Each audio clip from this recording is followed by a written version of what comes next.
Ladies and gentlemen, welcome back to Sober Sitdown. I'm your host, Scotty Stuch.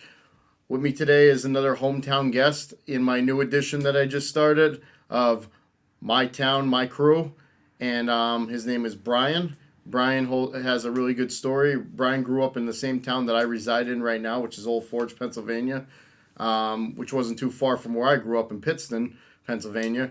Brian has a really good comeback story. He, took a negative and turned it into a positive through his old addiction life to now channels his new addictions into new things that are positive, like MMA fighting, fitness goals.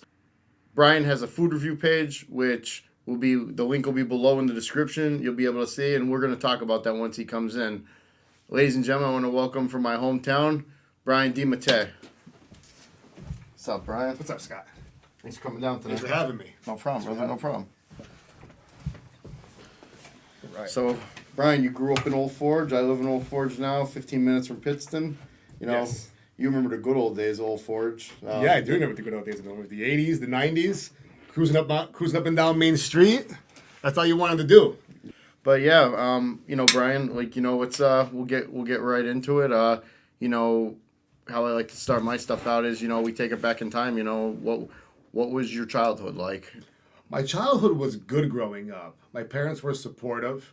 We always went on vacations from what I remember. I always slept in the bathtub because there was always snoring going on. It was awful. Not always in the bathtub, but I played sports, and my mother was always very supportive, always involved. My father was always coaching baseball for me and my brother. Growing up was really good, and my childhood, it was happy. And then things got a little strange when my father got sick.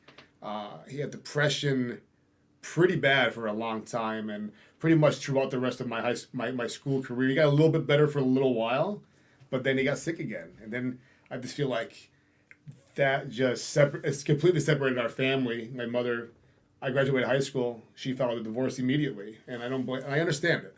It was tough. Mental health is definitely something that is not talked about enough. I wish I could get some more guests on here that recovered from mental health. Some people that can explain mental health a little bit better, because I feel as though that a lot of people's addictions stem from mental health. I mean, not obviously in your father's case, but some people take that mental health and they, instead of like your father seeking the help that he went and got, some people like myself, and I'll be the first one to admit it, you find something that fills that gap, fills that void, which mine was alcohol, and it makes you feel better temporarily, but in the long run, it actually makes you feel worse. So, I feel as though a lot of people use drugs and alcohol as a self-medicator and a void filler to cope with their, the biggest ones that, stress, anxiety, depression. Definitely. And what people don't understand is, like, when you're trying to fight mental health, especially anxiety, I learned that over the years, trying to put out an anxiety fire with alcohol is like, trying to put out a fire with gasoline rather than putting it out with water. Yeah, I agree, man. I was one of my main addictions. I mean, we'll get into the beginning of the addiction, but you're on the subject of using another one to put something else out. I had a Xanax addiction prescribed by the doctors, but instead of reevaluating, it's kept giving me more. So in a way, they reevaluated, but just giving me more every time I went to the doctors. So how old were you when you went on Xanax? I was probably in my early 20s. And what was the cause of why you were going on Xanax? Just severe anxiety? Not severe anxiety. It was just anxiety. I manipulated my way to get them from my doctor. I used to use them to study for college and stuff like that. I wanted my own prescription of them. Oh, I got you. And it was that easy to get them. So you've tried them on the streets prior to getting the prescription? Yes. Okay. Yeah, for sure. I used to steal them off my father back in the day. Klonopins and Xanax. That's where my benzo addiction started, was in high school. Then I got away from it for years because there was other stuff I was doing. But what I was touching on before is I would be out of Xanax until the next day or something like that. And I would come home from work shaking, and then I would drink. And I wasn't a drinker. I'd only drink if I really needed to, or we went out or something like that. I would drink a half a bottle of whiskey or something like that just to take the edge off of not having the Xanax. Well, the Xanax I believe it's Xanax and alcohol are the two only addictions that you can actually die from the withdrawals. Seizures, absolutely. I was on detox meds in rehab. When I tell you, touch on that part for a little bit, I was on detox meds the whole time I was there. I felt like I had post-acute withdrawal. Xanax was the drug I withdrawed from in rehab. Wasn't anything else. The Adderall I was eating, that was just more of a mental thing than a physical addiction. So, but the Xanax, you're looking at, I was 34, 35 years old, so 15, 16 years of abusing benzos with everything else on top of it. My body was not ready for that to stop. And it took months and months and months for me to sleep better. There's actually a movie on Netflix called Xanax. Everybody should watch it. It's reality. Absolute reality of how bad those pills are. My uncle suffered from severe anxiety and depression many years. They had him on lithium for close to 40 years. And 40? Close to a couple years ago, they finally took him off them, and he actually had lithium poisoning from the lithium that was being prescribed to him. And that wasn't a known side effect? I guess not 40 years ago, but that's the shit I'm talking about. But he still battles daily with mental health issues, and they finally got him on track now. But he's had a real rough road, and that's my mother's brother, and really rough road. And he's inspiring that he keeps going, and he's fighting the fight. You wake up one day at a time, and But I mean, this is like a guy who wasn't abusing it. He was prescribed it to function. Right. And people can say what they want to say. I mean, I don't care what anybody says. Like, the FDA does not care about the health of everybody. I mean, these big pharmacy companies and stuff like that. I mean, most of the people I know in my generation that got hooked on heroin and stuff like that, and people will say, like, how could somebody stick a needle in their arm? How could somebody do this? And I'm going to say, it doesn't start with that. It starts with a sports injury. Somebody gets hurt and they get hooked on painkillers, then they can't afford the painkillers or they can't get it, and it leads into more stuff. Yeah. And like you said, the sickness, like, a lot of people would say to me, like, I don't understand how you, like, when I was going through my alcohol addiction, like, they would say to me, like, I can't believe how much we seen you drink last night, and now you're here drinking again. Like, what is wrong with you? And, like, they don't understand when you take it to that level of it's actually you needing it to function. Unless you go through that withdrawal, people don't understand, like, I remember when I had my last stint with alcohol and I was in the hospital and stuff like that. You're talking like I was in the hospital. They pumped me up with IVs and everything to, try to get me back to normal when I was almost comatized from it. And they said, like, if you were a 110-pound girl, you would have been dead. Yeah. For how much you have in your system. How about that? And I mean, it took me like a week before I was back to normal, but like, alcohol obviously comes out of your system a little bit faster than Xanax. And you need it. Xanax every day, And the alcohol just... it's so readily available. It's everywhere. Yeah. It's everywhere, Scott. You can buy it anywhere you fucking want. Yeah. Anywhere you want. And people don't understand, like, it doesn't... a lot of people say, like, well, I only drink, on the weekends. And then that's how I got started. And then, it turned into a midweek snack, and then before you know it, it's, oh, well, there's... wintertime, Sunday football, Monday football, Saturday football, Tuesday afternoon. Yeah, then it's just any day. Yeah. Any day that ends in wine, any time. But let's get back to your story. Okay. So you were in high school when you tried your first drugs. That's like I was in high school when I started smoking pot, probably 14, 15. So it was pot for a while. Then we tried acid. Then we tried this. Then we tried that. When I graduated, I just drank and smoked pot and partied. And then I was always working. So I always had money. I always had a car. So I was always doing something, but I was always partying. And things were fine for a long time. They weren't out of control. I wasn't waking up sick. Wasn't waking up feeding for stuff. And then, as I got older, God, how old was I? I was going into my junior year of college. So I was probably 26. I was a late bloomer with college. Probably 26 years old, going into college, 2008, 2006, 2007, 2008, it was, no, excuse me, somewhere around there. That's when I started the new job and there were more painkillers, more Vicodin. What kind of job was it? It was a restaurant job, where every bad habit I ever picked up came from. All right, it's just the industry is just ravaged in, as you I probably. was born into the industry. Yeah. I was a manager for close to 15 years, and I owned my own bar for. I had 2 bars, one for 6 months, didn't last long because my addiction, and one for 2.5 years, which I was barely able to function through it. Understand.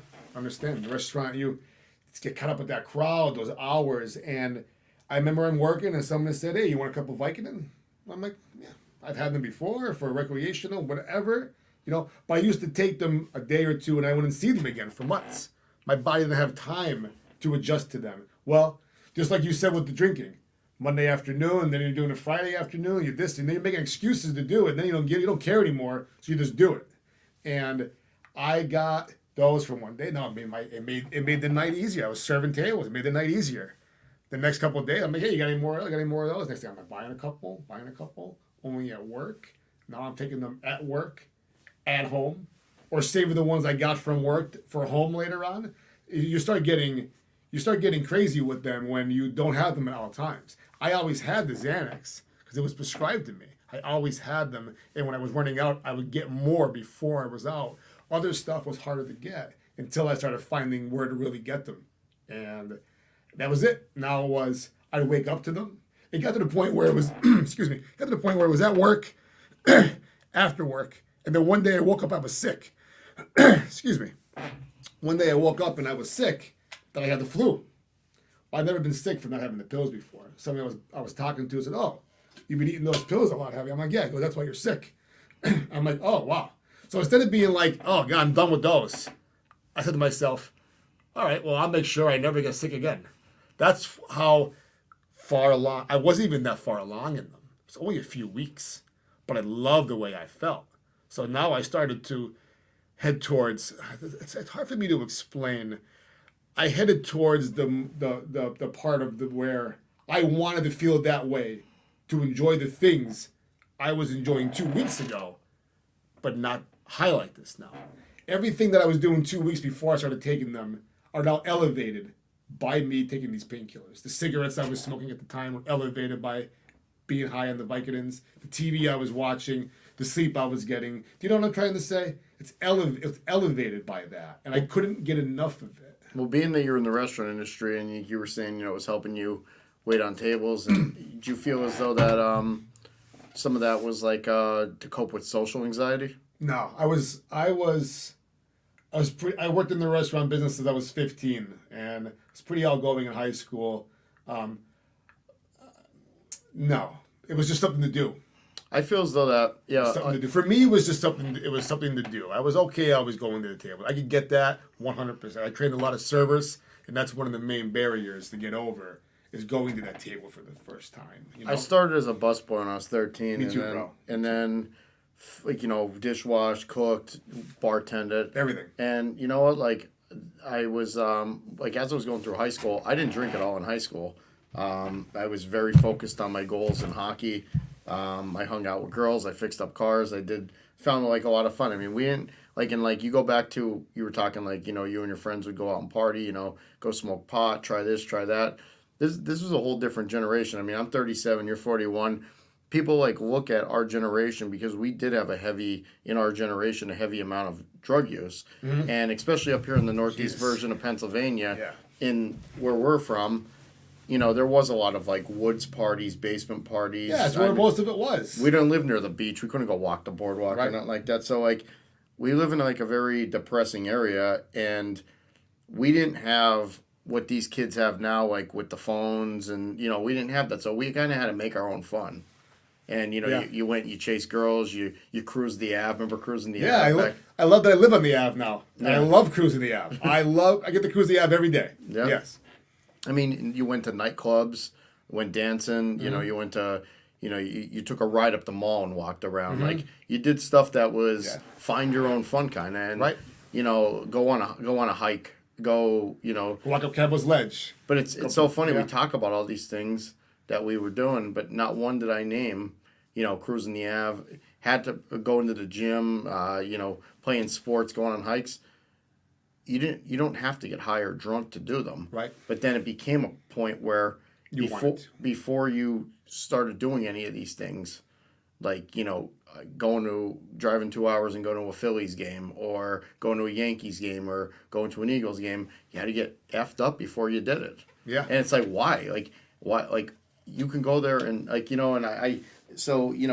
when I was in the restaurant industry, it was like, I didn't really start getting out of hand with the drink until I was about 22, and then it just spiraled out of control, and it just continued until I was about 30, 33. But I got out of the restaurant industry, but it was still, my addiction was still too far gone that It's a long time. I was getting into different career paths when I was like 31, but I just couldn't kick it. And, being in the restaurant industry, it got to a point where it's like, I feel as though that working in the restaurant industry, it was always an easy way to make money. You always had cash on you. 100%. Bartending, Jesus. Yeah, I mean, you can hundreds of dollars. You can walk in on a Friday night and you can walk away with $300 to $500, put it right in your pocket. And that money meant something back then too. Back then, yeah, Jesus. $100 meant a lot of money back absolutely. then. Even though it wasn't that long ago, I used to remember leaving there with $100 sometimes, and it was like $1 million. It would last for a couple days. Yeah. And I feel as though that our generation and our era, and a lot of people listening in today that worked in the service industry will agree.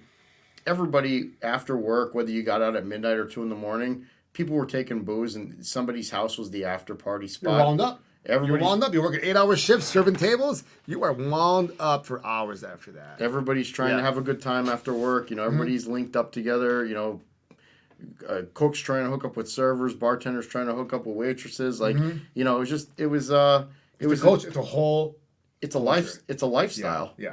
And it's late hours. It's a whole different way. I mean, I can tell stories about how I literally have been,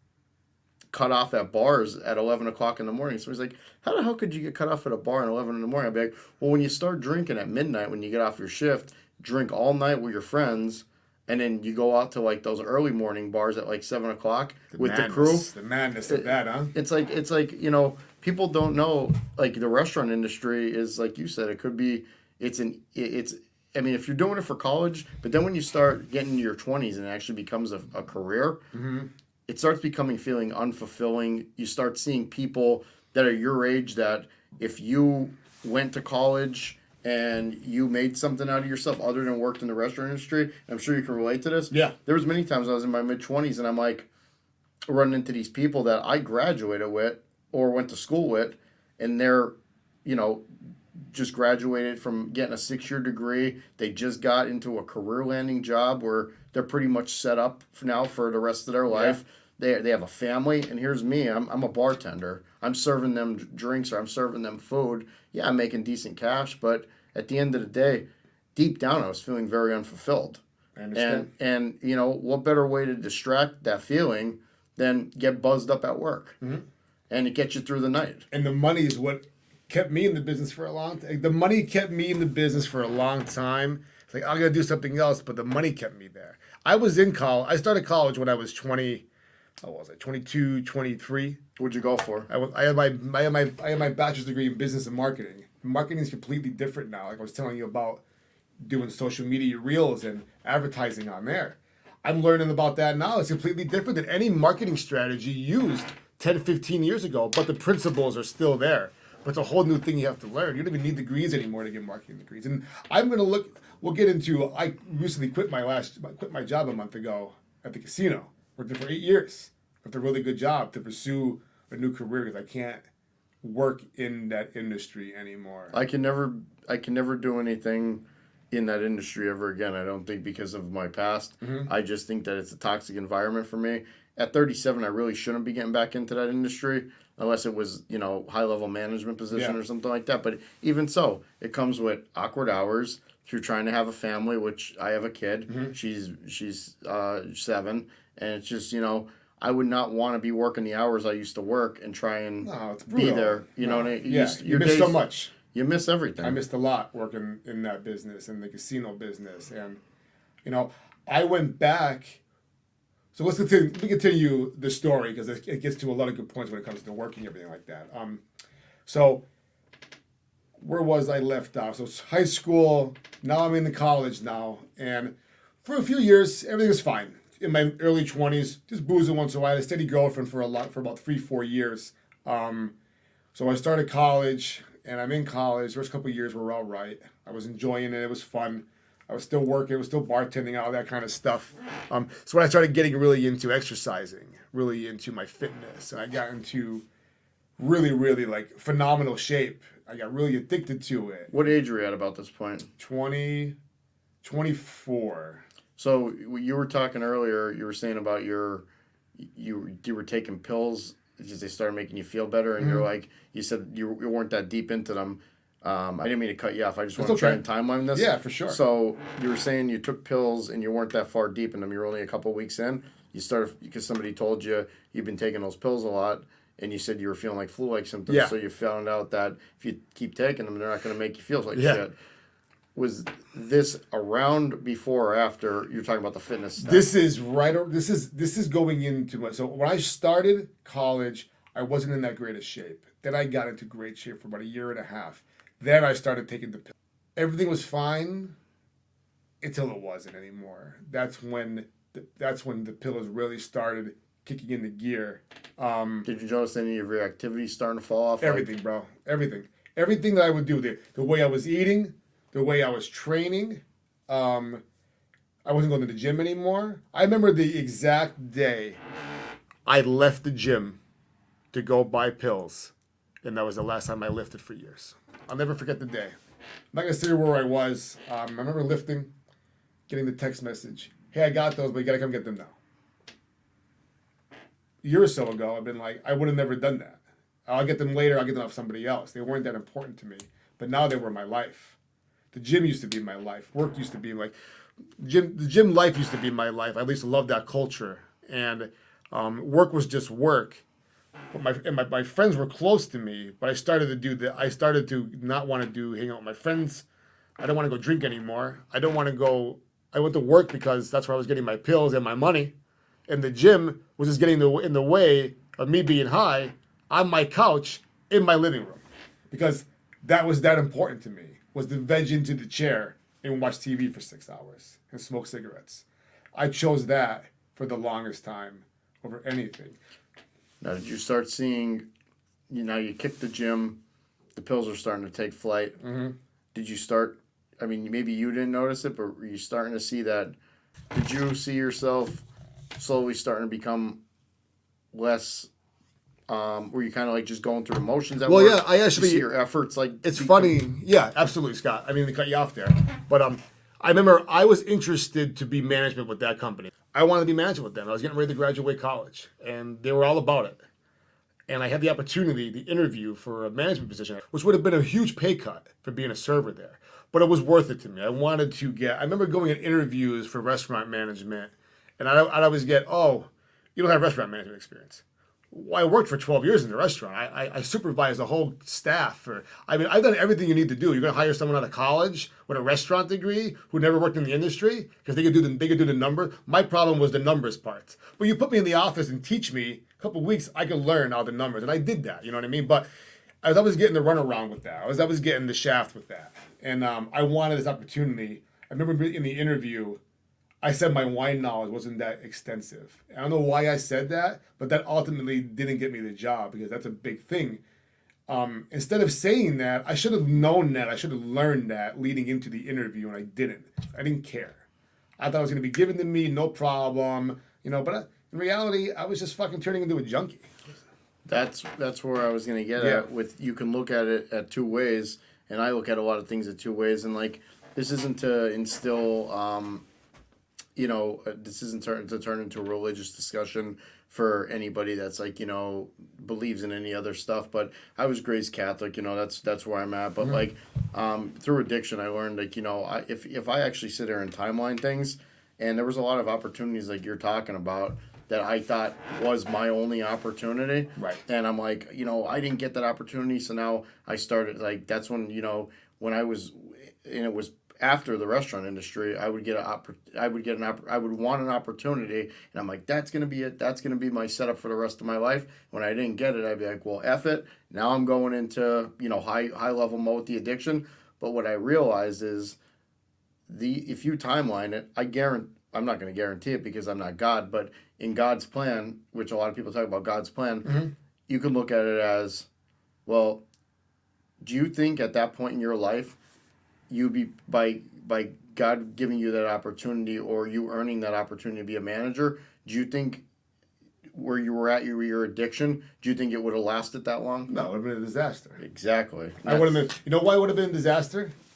Because my income would have got cut in half, and I wanted to have the money to supply the addiction that I was going through right there, which ultimately affected my management business. So, but continue your point. If you continue your That's point. it. I was just gonna say, like, I believe that if you look back on certain things like that, it was for a reason that you didn't get that. It wasn't just because of that wine question. You can look at it like that, and that's a good way to look at it. I have been looking at life like that for a long time, and I'll get to the exact moment that it happened. So where are we at now, Scott? We're at. I'm going into my junior year at Penn State. All right.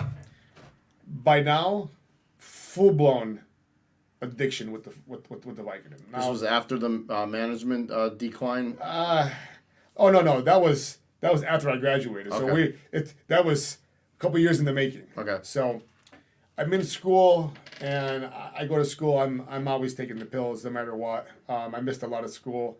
My grades were.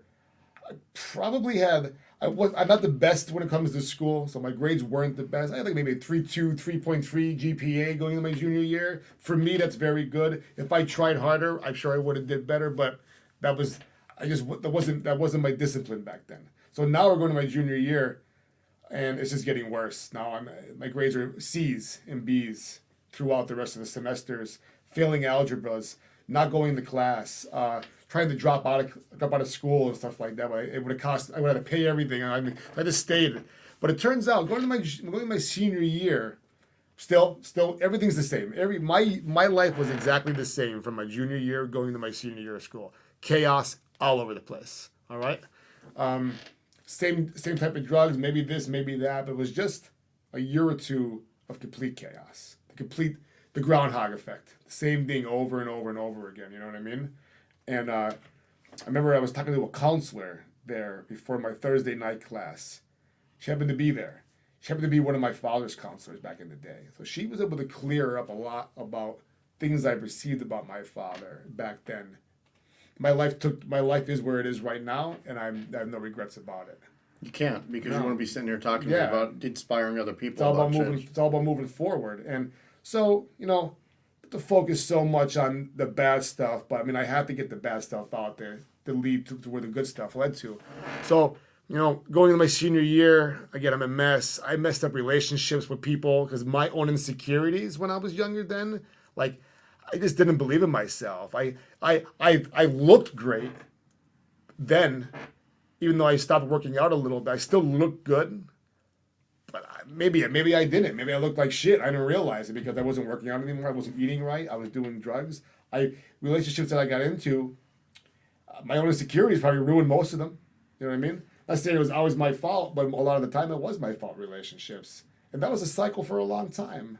That's why I say, people shouldn't judge anybody by appearance wise or make their own assumptions because like behind those eyes that they're looking at, nobody understands what that person's been through behind those eyes. I agree, man. And in some of my best days, I was a bartender, so I always had a lot of cash money on me. I would go to the clubs at night, and I'd be buying everybody drinks. I'd be rolling up with my nice car and had nice clothes on, and I was in shape, and and I was a lot of people would be like excited to see me when I came out. Were they excited to see me? No, they were excited because I was going to buy them drinks. Let's face the music. Let's face the facts. I mean, because all those people that I thought were important in my life, they don't mean shit now. And if anything, they only gave me setbacks, and I look back at that now. The bottom line is that when I had money thrown around at the bars, always smiling, good shape. Inside was empty. When you say empty, what do you mean? Empty, like you lost. remember that. You remember that feeling? I know, I identify it now. I don't remember the feeling, and I believe that it was a confusion of not being mature enough to understand or educated enough to understand that the way I was living life wasn't actually living life. You were just trying to be accepted by everyone around you because you cared about what they thought about you. Yeah, now I don't care about validation of others. Yeah. That's not an easy thing to kick. It's not. Not around here. No, it's not. Especially around here, because Yeah. everybody's very judgmental based off assumptions. Yeah. They don't know what that person's been through. Like you talk about divorce, like my parents went through a nasty divorce when I was 13. And I believe that I held a lot of that emotions inside of me. And then when I started drinking, there was a lot of times that when I was like just started drinking in my like 20s, like sometimes I would drink and I would just uncontrollably cry for no reason. That's when I stopped drinking. And I have no idea why. And I remember when I was 13, 14, a lot of times I wanted to cry about my parents' divorce and stuff like that, but I felt as though I was weak by doing it. So I would hold it back to the point it would burn in my throat, and I would just set it back and hold it together. Yeah. And I believe that a lot of my inner raging, inner aggression, inner sadness, when I would drink heavily, came from that. That's what I believe. I believe it. I believe a lot, our life experiences hold a lot of weight in the decisions that we make when we get older, So where are we at now? You're right. Your senior year. Senior year of college. I'm 28 years old. Don't mind us, guys. We're trying to get through Brian's story, but there's so much good stuff going on here. No, I love it. We have to tackle it as it Yeah, comes. I love it. So just stay tuned with us. Yeah. Bear with us, please. With us, please.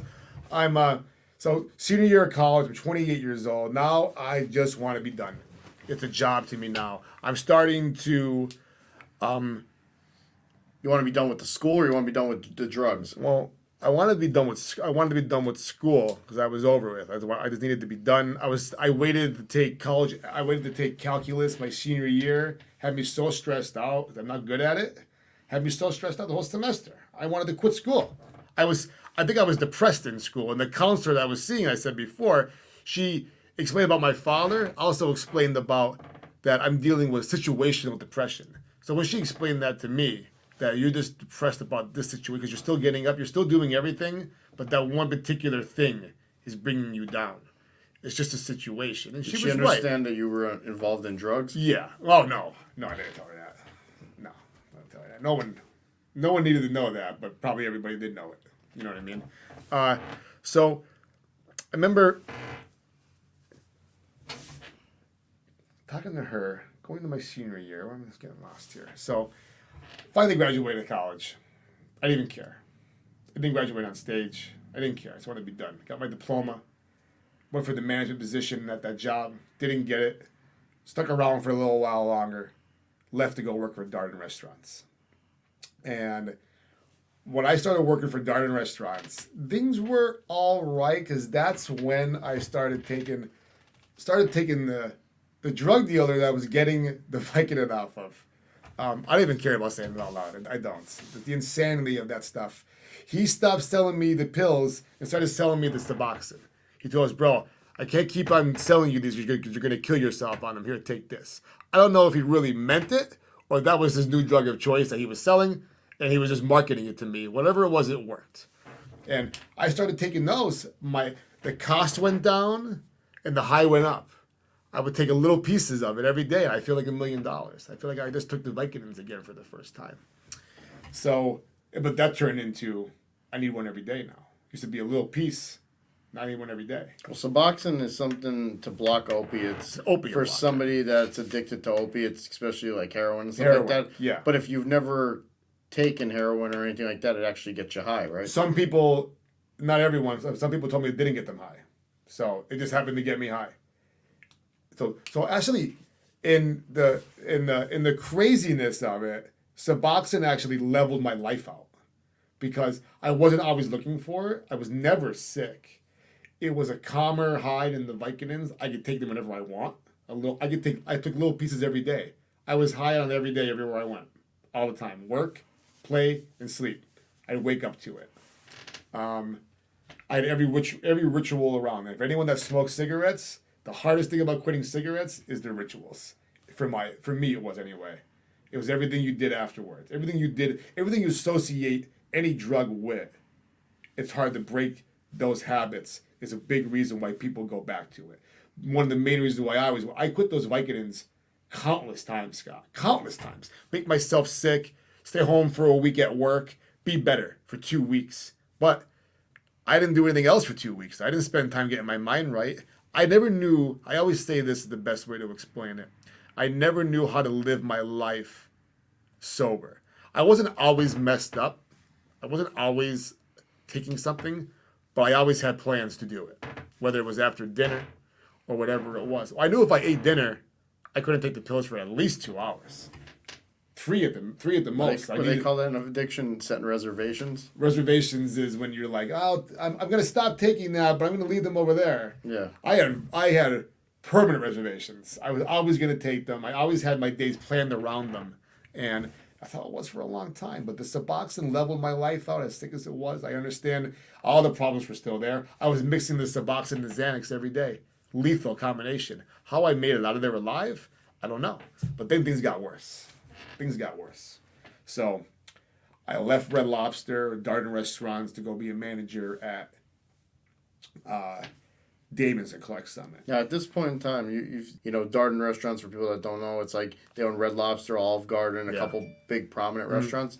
Not anymore. They still have Red Lobster, but that doesn't matter. But then they did, yeah. My question is at any point in time, is your addiction getting to the point when you're showing up high and stuff like that? Have you ever been brought in and questioned about, are you under anything? At that time, like, are people starting to recognize? I definitely Red Lobster, because there were times where, oh wait, I didn't get to that part yet. But yeah, there's definitely, I guess I know exactly when that scenario started to happen more often. So I left Red Lobster to go be a manager at Damon's. Now, for a 6-month window, I couldn't get the Suboxone, so I was taking methadone. My friends I was friends with were giving me their take-home doses. And when I tell you I was never higher in my life, I wasn't. That stuff wrecked me. So I would take a little bit every night, and I'd be high for hours. Then I needed more. Then the take-homes I was getting from them 3 days a week, I was taking half every day, and there was one day where I couldn't have any. And that was a horrible day. I wasn't high, if anything. I didn't care about anything else. I wanted that. That cycled through. I had to quit that. I had to quit that cold turkey because I couldn't get it anywhere. So I managed to get off of that cold turkey, and here I am now. Boom, I'm back in almost a clean slate, back to my old addiction: smoking pot, eating Xanax, and drinking occasionally. But it wasn't satisfying to me. I wanted that high I got from that mellow, low, itchy feeling. I wanted that. I always chased that. And I got that from those other drugs. I went right back to the Suboxone. I got some painkillers. And I said, oh, wait, I can't go back to painkillers. It's crazy. I'll go back to the Suboxone when it was easy. It was no problem. And it went right back out of control. Until the Suboxone stopped. And then the last layer of my addiction comes alive, which we can get into right now if you want. Go for it. Yeah. So I wake up one morning. I finally moved out of my mother's house at how old was I? 30? I don't know. Did you move out of choice, or were you having battles? No, everything was going great. I was finally ready to go move it on my own. I love my mother's the best. She saved my life. We'll get to that. I was comfortable there. I had the whole upstairs to myself. It was no problem. But in reality, I was still single because girls didn't want to come back to the house more than likely. Some girls did, but most girls were like, "You still live with your mom?" And I didn't think anything of it until somebody literally said, "I will never come to your house because you live with your mother." And I look back now, I'm like, "Fuck!" But I was so messed up. I didn't care. I chose college over an apartment when I was in my 20s. I think that was the right choice. Ultimately, I didn't give my best when I was there. You know what I mean? But that's why I still lived at home. But I should have moved out by then. I was 30 years old. You know what I mean? So I finally got my own place. Everything was great. I wake up the one morning. The Suboxone stops getting me high. I'm in panic mode. I take a full one. Take another one. I'm asking for trouble now. I'm taking 1, 2, and nothing's happening. So I started, contemplating that, like what the hell's going on. The next day, the same thing. The next day, the same thing. So now here I am with a Suboxone, a physical Suboxone addiction, which are really, really hard to get off completely. Like you got to tape, and they're not doing anything to me. It's like, what's a good analogy of that? It's like drinking a 12-pack of Doles. Yeah. But the only thing is, the old dose isn't making you sick anymore. It's like drinking a 12-pack of beer, but the alcohol is only affecting you in a negative way, but not getting you messed up. That's what it's like. You're still getting the harm to your body, but you're getting no excitement of the drug that you want to do. So that lasted for about a month, where I wasn't getting high off them anymore. Now You're taking massive amounts to try and get high. I gave up. Wow. I took enough not to get sick off them anymore. Started getting a new plan together of what I wanted to do, how to get off them completely, and maybe they'll start working again. So for about a month, I went to the gym a few times a week. I started feeling a little bit better because I wasn't sitting home high anymore. I was going out and doing stuff. And then somebody offered me an Adderall at work. And I'm like, all right, screw it, I'll take it. I'm a little tired, I'll take it. Well, I took that. I did them every once in a while. It was just like doing cocaine, which I've done before. I never got crazy with that, luckily. But I knew what it was. But the only good thing about the Adderall was there was no come down from the cocaine. The cocaine come down is like the devil sitting on your shoulder waiting to stab you in the eye. Coming down from Adderall, you just go to sleep, take a Xanax, go to sleep, wake up the next day and feel like $1 million. Until you start taking Adderall every single day. When you not prescribed it, taking 20, 30, 40, 60, 80 milligrams, countless days and days and days. Adderall the best way I can explain my Adderall addiction is it ate my soul away. I was doing things I wasn't normally doing. And I would stay up for 3-4 days at a time. Now I'm working at, this is when I started screw upping at work. I started going to work, waiting on tables, going 100 million miles an hour. You know what I mean? I'm on the table, boom, boom, boom, boom. Oh, I just had espresso in the bag. No, in reality, I was eating Xanax. I was eating Adderall all day long. So I would go work. I quit Red Lobster, and I started working at the casino. That was my last career for the last 7-8 years. So I became a dealer at the casino. Somehow, I was able to control my addiction for 5 days out of the week to go to school every day to learn how to be a dealer. I didn't eat Adderall all night long. Kind of stayed normal a little bit. Still eating my Xanax, my underlying addiction, the main addiction, the Xanax, was always in my system. I wasn't working. I was kind of a bum because I quit my job in between jobs. It was hard to get another job. That was my excuse. But the Adderall, it was just every fucking day I ate the Adderall. I had it in my pockets. So I started working at the casino. I would go to the casino. Oh no, sorry. At Red Lobster, I started getting in. We spoke about affecting our job. And when I was at Red Lobster, towards the end, I got brought in the office a few times. My one manager knew I was messed up. I think he knew. Like I wasn't putting in orders. I was forgetting. That was because I was blacking out. I wasn't sleeping. I was barely eating. I wasn't. My body wasn't functioning the way it should have been. But somehow I was making it through every day. And then I left there. Got a job at the casino. Started being a blackjack dealer, working crazy nights, 6:30 at night till 3-4 in the morning. The insanity of that. I worked there for 9 months until finally we get to the point of the story where I finally stopped. And when I was eating the Adderall, I was hanging out with people. I was doing stuff I shouldn't have been doing. I never thought I'd be doing stuff like this. And I just wanted that. I kept on chasing that high. I want to keep speeding. I want to keep speeding. And leading up to this, I had a very successful eBay business buying and reselling wrestling figures. You would never think it, but those Mattel wrestling figures are still big today.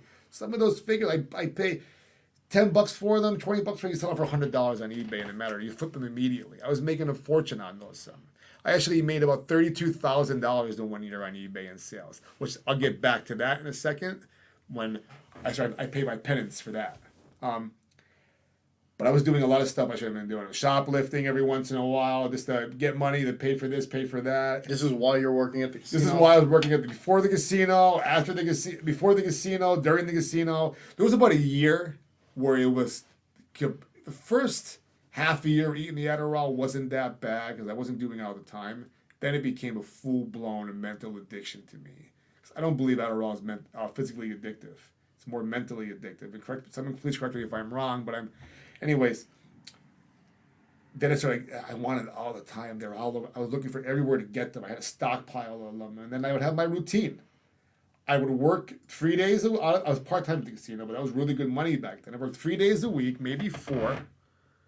Then on the 4th day, I started eating the Adderall in the morning, go to work like that, and then had 3 days off where I was just up eating them all day long and just doing nonsense. And there were some days where that lasts over to the 5th day or 4th day I had to go to work. And let me tell you, that was not fun. It's a miracle I never messed up there. I think I got brought to the office once and I made up some bullshit about me taking the wrong cough medicine or something like that, and nothing came out of it.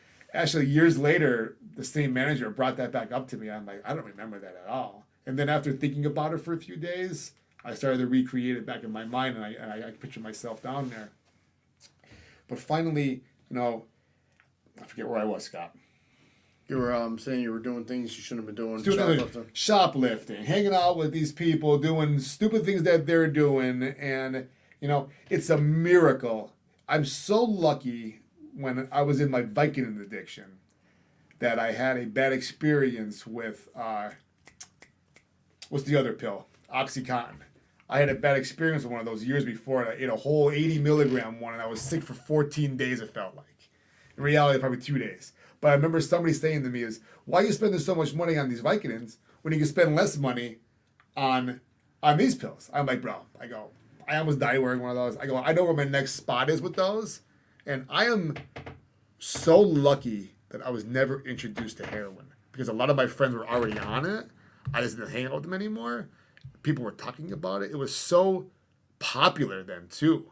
I mean, I felt I was just a miracle. I'm so lucky that I never got into that, because I would not be here talking to you right now if I did that drug the way I went. There's one thing about eating Adderall all day long. You're not going to do heroin all day long. You know what I mean? I'd be in the gutter. I would be in the gutter dead.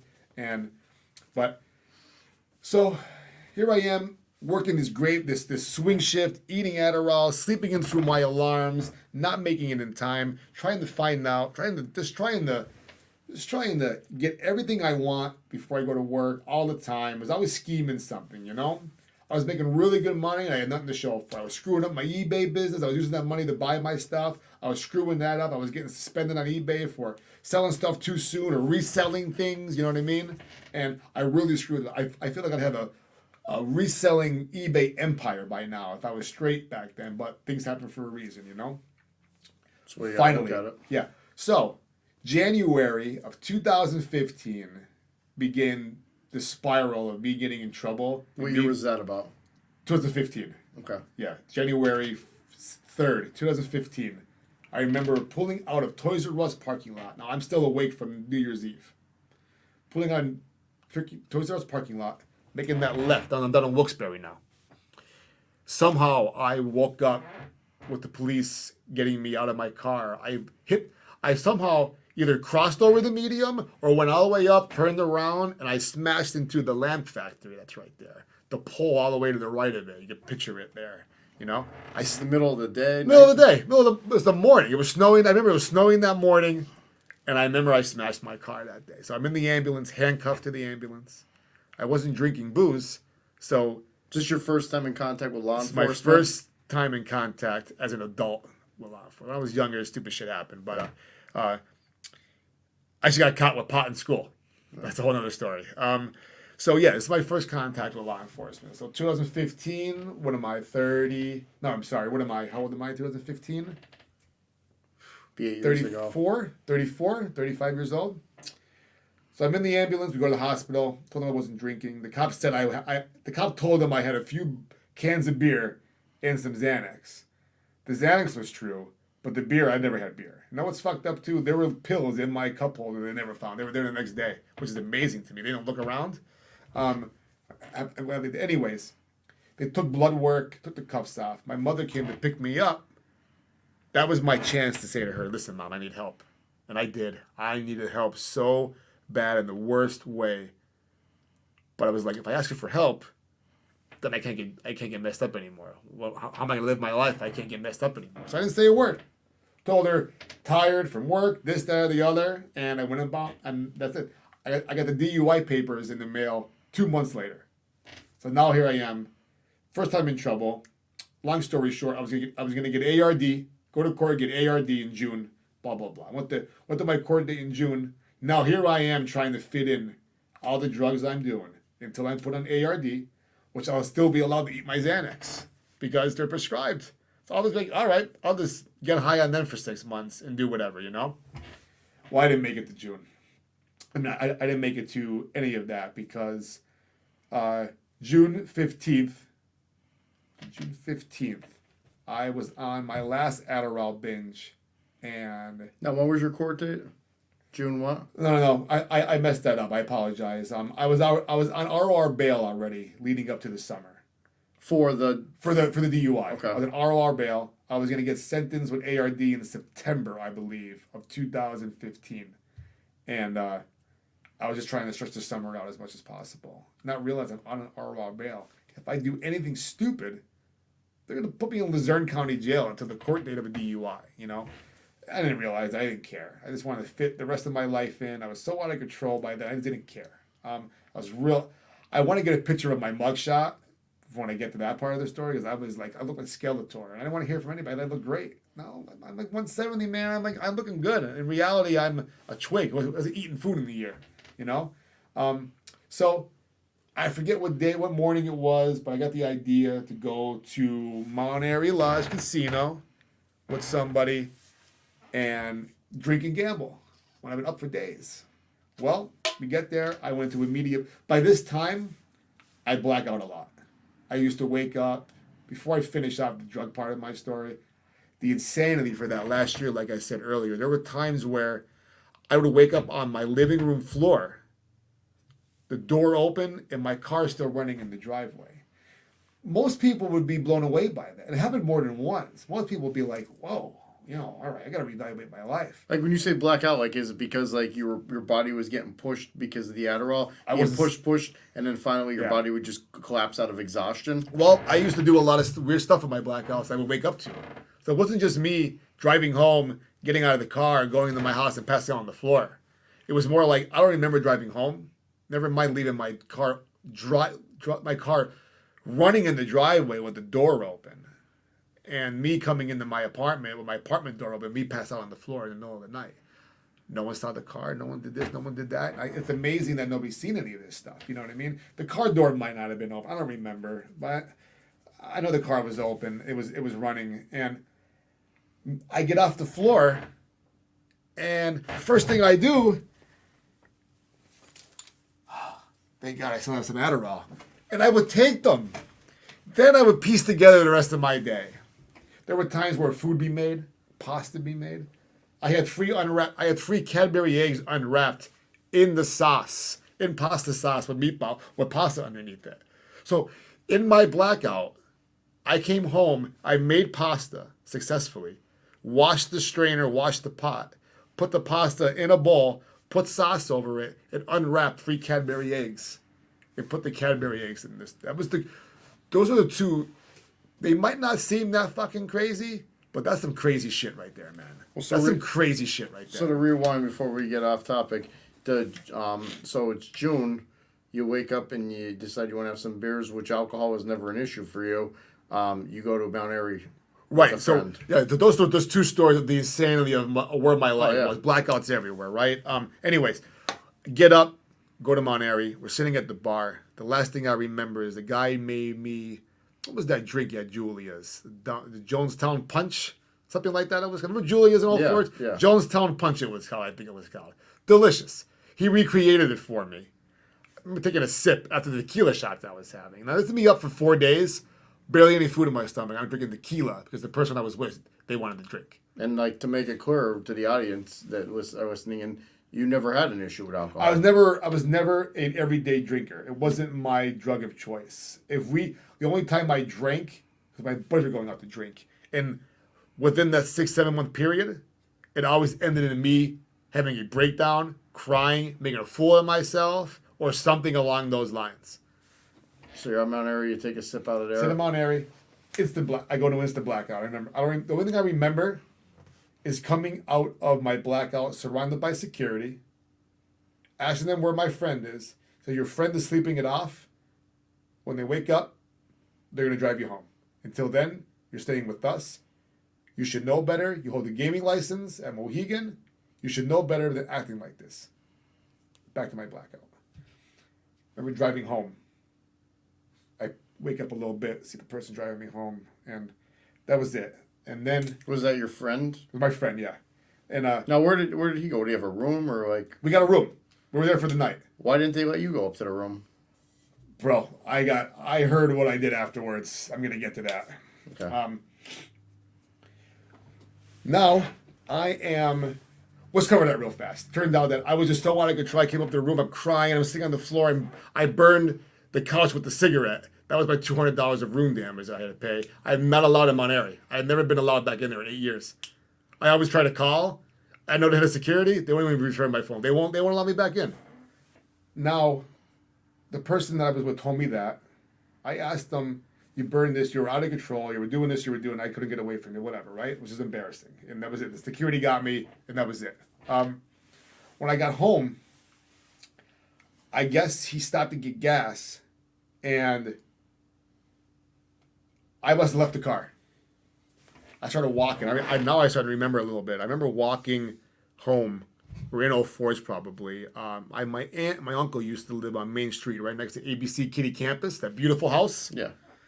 I was definitely in the backyard of that house, wondering where my aunt was. I was definitely there. I remember it. Either I was in the front yard or in the back. I was definitely there. I did something similar to this story where it's gone. Go ahead. So, I lived on Mary Street in 04s at the time. Right behind me is an 04s police officer that lives next to me. All right? And then my other neighbor. Now, this is the neighborhood I grew up in. I grew up on George Street. This is Mary Street. I grew up on these streets my whole 15 years of my life. I was running around, causing trouble. Everybody knows me. I'm in like my hometown and my home neighborhood, and I caused a scene. I tried getting in. I walked into my neighbor's shed in the back, took stuff out of it. It's my first criminal trespassing charge, okay? I guess I walked in between her house and the other neighbor's house, and I'm talking to two boys that are in next to this car. The boys were never there. I was hallucinating them being there, okay? I remember trying to get into the house with my key, my Eagle key. My one key is an Eagle key. I remember trying to open. Why won't my apartment open? My house is, because it's the wrong house. It's next door. But other neighbors watching me do this. Just at night or in the middle This is of the the middle of the morning, middle of the afternoon.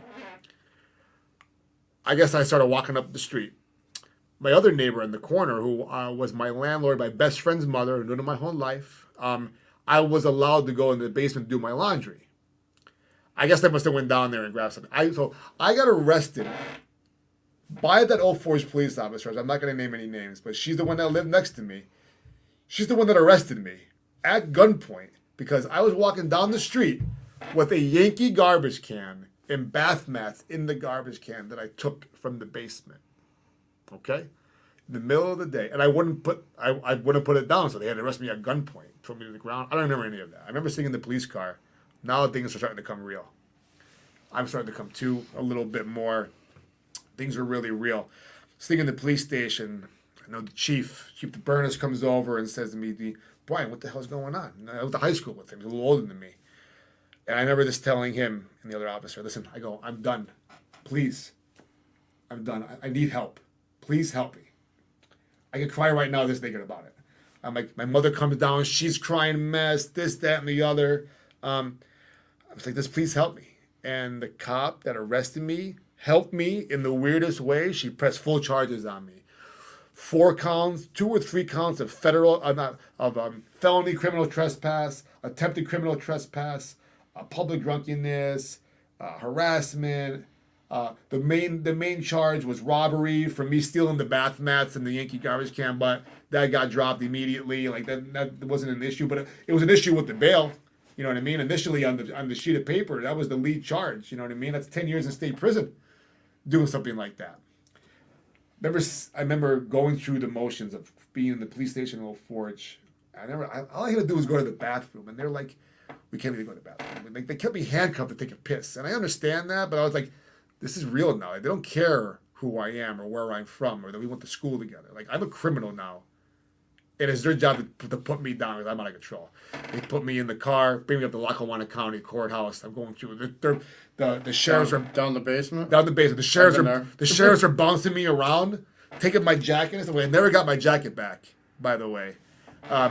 They're bouncing me around off the wall. Oh, what drugs you on? What are you going to detox from? What are you going to seize from? I go, bro, I go literally just Xanax. I go, I don't even know what's going on here. It was awful. And I just remember being to myself, like, this is never going to happen again. And I remember I had to stand in front of the judge with a pair of jeans on and a gray undershirt tank top because they took my jacket off of me.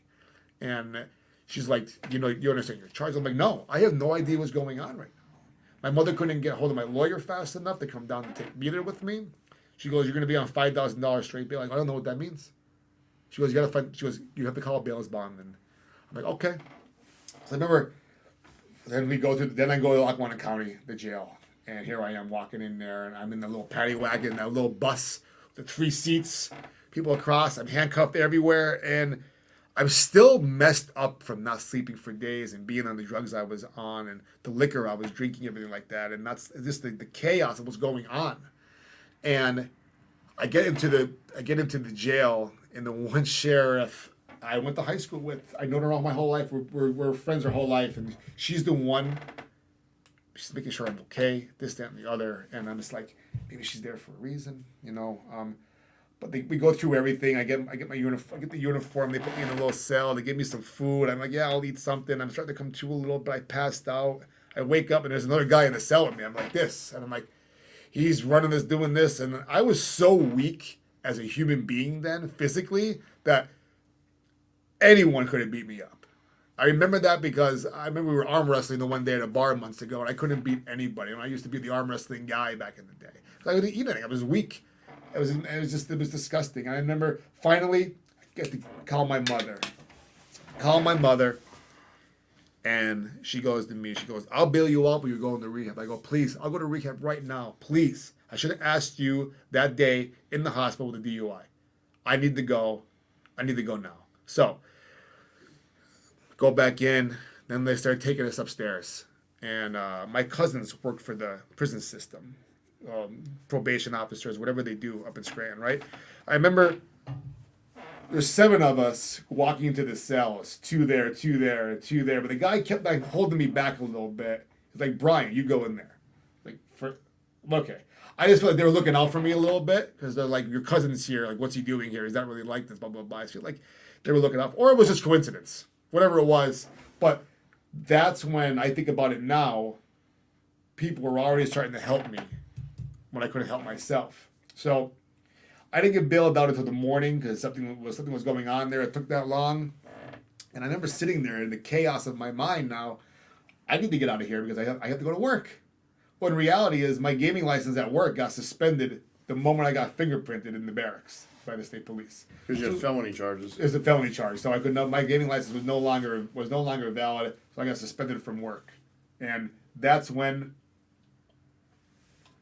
at home that night I wasn't allowed to go back to my apartment ever. I rented it from my best friend. They didn't want me there anymore, and I understood it because it was this chaos in the neighborhood. So I moved back in with my mother at 34, 35 years old. I lost everything. I woke up that morning, had a great job. I had a couple bucks in the bank, you know what I mean? In my mind, I thought things were going right. In reality, they've been falling for the last year and a half. And I finally hit the bottom. And I woke up the next day, went to see the lawyer. He laid out to me what I could possibly face. And he goes, I have a plan. You're gonna go to treatment. We're gonna spend the summer going to AA, and we're gonna get you on treatment court. And I had questions, obviously, but all I wanted to do was get better. And I remember being sick for a couple of days, finally going to Clearbrook for about 28 days, and then I spent the summer. Were you sick in jail? No, I wasn't. I was starting to feel the lack of the Xanax. I told them that. They gave me something for it, but I went through Xanax withdrawal for like 3-4 days. Because I know if you're in jail and you're withdrawing, they'll just let you make the toilet your best friend. That's good. That's what you need. Yeah. 3-4 days of that, you feel better. But because you're not going to do it on your own. They're not gonna baby you or No. anything like that. They're gonna let you. Yeah. Just people just see people like literally dying in jail and just literally sweating profusely, can't sleep, insomnia. Terrible. And yeah, it's, And people go back out and do it all over again. Yep. After feeling that, so you were starting to feel the effects at home on bail before you were getting ready to go to Clearbrook. Yeah, I Okay. was. I remember we flushed all my pills down the toilet, and I had immediate regret. I'm like, listen, Mom, I need the Xanax. I'm gonna get sick. Well, my lawyer at the time said, "You only get sick. You'll get sick from alcohol." I go, "You're both wrong," but they didn't want to hear from me now. Now I felt like not hate, but I felt like we're not gonna listen to you now because you just fucked up. We're the adults here. We're gonna discuss it. And in reality, they were like, listen to the drug addict. I know what's going on. I'm not bullshitting you. And long story short, I just dealt with it. I found bottles of liquor in the house. I drank those. And I finally went to Clearbrook and I started getting better. Now think about how insane that sounds. Like after what just happened, all the stuff you just went down, and here you are trying to get through the day. And like anybody else, I mean, I truly understand it because I was an addict. I mean, here's just getting whatever you can get your hands on to take that edge off of life. Anything. And it was just I didn't know what was going on because I had nothing in my life now. I had nothing in my life. I'm 35 years old and I have nothing in my life except for my mother. God bless her. And here I am putting her through this. She doesn't need to go through this. That's when I started to be like, all right, that was my motivation to not go back out. I needed to get better for my mother. I need to get my life back. I just embarrassed myself. I remember, so finally I went into treatment, and it wasn't easy. I don't know if you were in treatment yourself or not, but I did outpatient, and luckily I did outpatient for 6 months. Luckily, outpatient didn't work for me. I did it for a month up in. Well, Spain. I did it after rehab though too. I did. Yeah, I wanted to go to rehab. I won't embarrass my family by why I didn't go to rehab. It was reasons beyond my control. That's fine. They talked me out of it because sometimes in the beginning they downplayed my addiction. I can see that. Wanted to save face towards the embarrassment of other people, but really all I was doing was embarrassing myself more by staying an addict. Yeah. But I don't want to get. I'm gonna start getting deep about That's it. fair. And I don't want to bring it up why I didn't go to rehab. Yeah. I should have went to rehab. Yeah. I wanted to go to rehab at one point. But you're here now. Yeah. That's all that matters. So I went to outpatient rehab for a month. Actually, 6 weeks I think it was the most, and then I ended up relapsing. And I relapsed, and I was bad for a couple of years after that. But no, I did no rehab. Okay. But you talk about being weak. I was always in the gym. I was always I was into boxing. I was a good hockey player. I played full contact hockey. We got my share of scraps in hockey. It's not a weak sport by any means. It's not tennis. And here's me. My second day out of the hospital from my last alcohol stint. That'll be 4 years this May. It took me to have a cup of coffee in my hand, a styrofoam 8-ounce cup of coffee, 2 hands to put it up to my lips. Wow. That's how weak I was. Alcohol is no joke. No joke. So you went to Clearbrook? Went to Clearbrook, and Which is, for our worldwide audience, that's a local rehab facility. absolutely fantastic. First week was brutal. The night times were brutal. I'm not a person who likes to sleep in the same room with somebody. I need to have my own room. I can't listen to people's noises. It drives me nuts. I get anxiety about it more so then than now.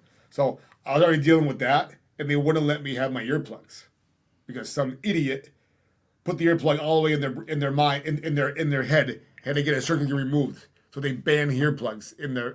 I'm like, that's outrageous. That's completely outrageous.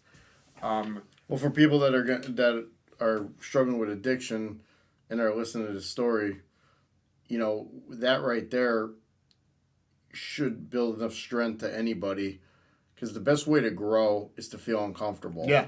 So if that was making you feel uncomfortable in your mind, not knowing it now, but you know it, not knowing it then, but you know it now. Mm-hmm.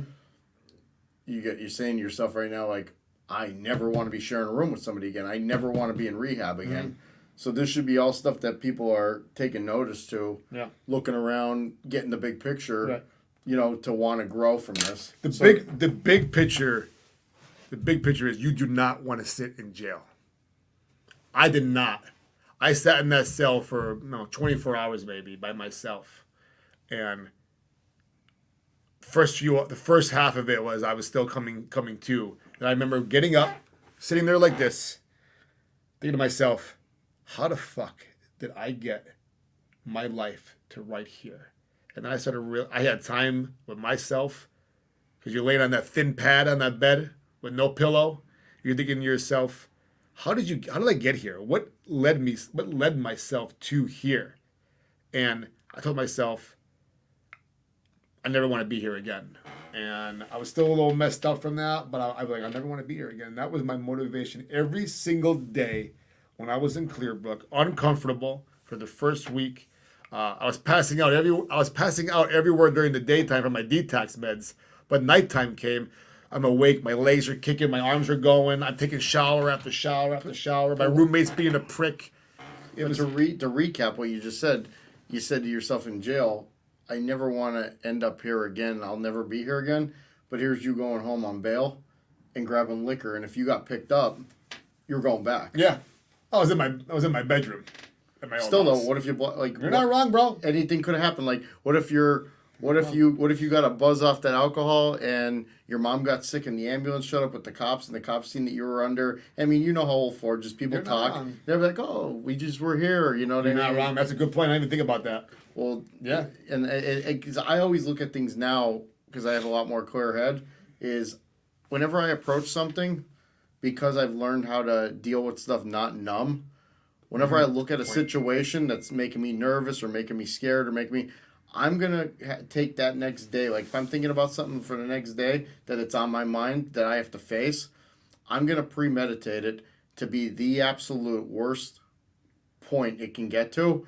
So when I approach it, I'm ready for the worst. And if it's not the worst, with 9 times out of 10, it's never the Right. worst Yeah. because we can't predict the future. You're already ready for the worst, but but at that point you're so prepared for the worst that you can downplay it as it comes. Yeah. I always approach every day with the worst possible outcome. Like when I'm nervous or concerned about something, if I have to talk to somebody I'm uncomfortable with talking to or something like that, I'm gonna make it to be in my head the worst possible outcome possible. But I start getting tools together to prevent it from going that south. I like that. I like going into that. I never thought about approaching that way. I like that. Because you can always downplay it. You're prepared for the worst. Right. So downplay it then. That's you good. know? That's not bad. I'm gonna try that next time when the time comes for it. But yeah. So you were at Clearbrook for 5 days. 28 days. 28 days. Yeah, 25 or 20. Yeah, 20, but whatever. I remember started getting better. I started sleeping a little bit better. I started eating more. But then I remember there was just, man, your mind is just all over the place in rehab. It was like a popularity contest in there. It was just, but I was so focused on getting better, and I was so blessed to have the right counselor who went through shit I went through a million times over, like gangs in Atlanta and stuff like that. This guy was a hardcore guy back in the day, and here he is now helping people. And this the things that he said to me. Again, this is when everything started coming into play with me. Like, all right, I'm getting better now. All these people are helping me get better now. I can't spit in their face. The only way I spit in their face is if I go back out doing the things I was doing. So if I just don't do that, I'll start regaining their trust. I'll start maybe sooner or later I'll start feeling better. I didn't feel right for about 6 months to a year.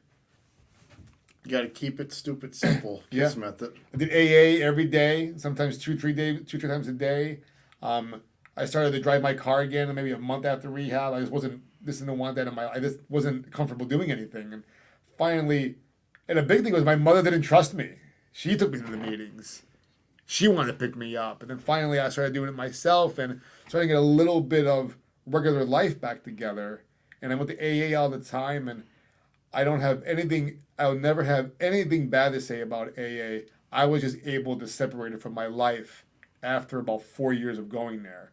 Not because I hated it, not because I didn't need it anymore. It's because for me, my sobriety got strong enough to where I didn't want to go there anymore. I wanted to do it. I wanted to live my life and not have to go there, feel like I need to go there. That just wasn't for me. And I feel like everybody's feeling and stories with AA is different. There's people that are there for 25, 30, 40 years. That's their life. And that's great. That's just not my life anymore. You know what I mean? Would I recommend someone to go there? Would I go to a meeting with someone if they wanted to go? 1,000,000%. If you want to get sober, in my opinion, you need to go to AA to stay sober for a little while. You need to go there and just get your feet wet and know you're not alone and all that kind of stuff. AA or NA, you know? My thing with AA is, and I have nothing against it. I don't believe that some people's morals, how they truly. I mean, at the end of the day, I got to watch how I word this because I don't want it to come off rude or disrespectful, because AA is a big reason why I'm here today. Not for the actual meetings themselves, but for the people that I networked with in AA. When I went to AA in the beginning, I met some good people. I was blessed to, get a couple people from there. I went to AA. I got tools to build my house today. I didn't go to AA to have to go there every day. I experienced AA, which you probably did as well. Or no, timeline, no, not what it makes sense. My first year in AA was right after COVID took place, 2020. Okay. I got sober in 2019. Okay.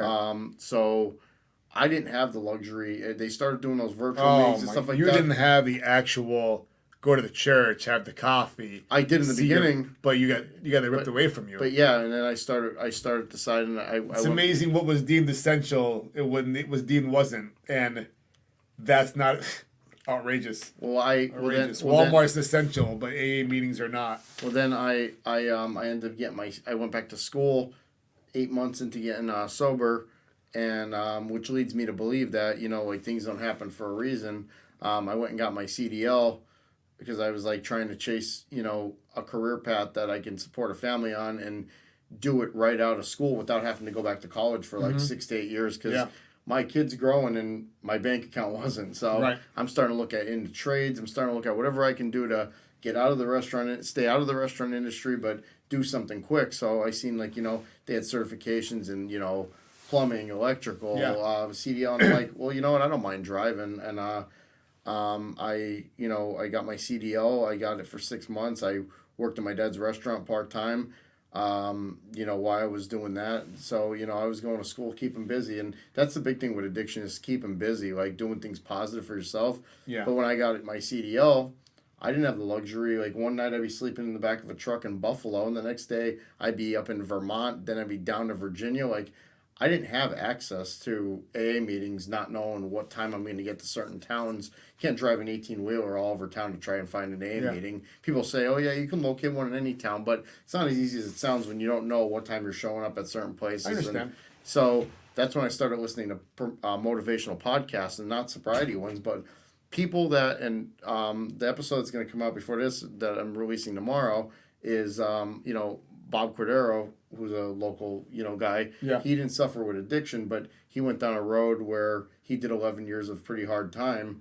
And, the way he says it, which I really have to respect him. And I always used to look at this too when I was out on the road as a CDL driver. I would say to myself, there's so many people going through so many worse things than I'm going through. I watched my grandmother, who never smoked, never drank, never did nothing wrong. She's a housewife her whole life. She cut hair out of the house when my dad was a kid for extra money. Oh, my grandmother did that. While my grandfather was out working on the railroads and shit like that. And, she just never lived for herself. Always put her family first. Very humble woman. Her big thrill was, Thanksgiving, getting the families together, enjoying her home cooking and stuff like that. And she lived for everybody else. And I watched her in 2014 suffer for 13, 14 months with pancreatic cancer, and she battled that, and she was going through medical treatments, surgeries, stuff that, and she just suffered. And I'm thinking to myself, how selfish am I that I can't put down a drink when I watch my grandmother pain and suffer,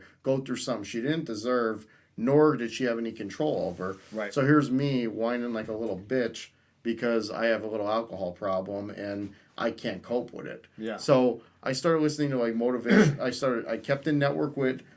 What worked for me was when I was out on the road, I kept in close contact with like my 5 or 6 people I met in AA Okay. that had solid advice to give me, who had some true time in, and they, gave me some solid Oh, advice. excuse me. It's past my bedtime. That's why I'm yawning. That's the only reason. Yeah. So I would talk to them on the road when I wasn't talking to them, or like if I was on a run where it was like 2 o'clock, 3 o'clock in the morning, you can't call anybody. So I'd be like listening to like motivational podcasts of people that were in worse situations than I was, Right. that made through it, and they made the best out of a situation. So what do you do present day to fill those voids for yourself? Like, I know you're active in MMA. I get back that up real quick. Then we go forward from there. I was sober for 3 years. Oh wait! Before we go, Oh yeah, forward, what's good? We got a little jump in. I was backing up a little bit there. So you got out of rehab. I got out of rehab. You went to AA. So what ended up happening at the court hearing? I started going to AA every day. So I went to my first court hearing in September. I pleaded into treatment court. For people that don't know what treatment court is that Lackawanna County? Lackawanna County Treatment Court. Yeah. It's an 18-month program where you do everything they tell you to do. Meetings, drug tests, different levels of everything. Community service. Colors program? Colors program. I've done there for a year. It was terrible. You do everything that they tell you to do. You're pretty much on probation for almost 2 years. And at the end of it, you get your charges dismissed.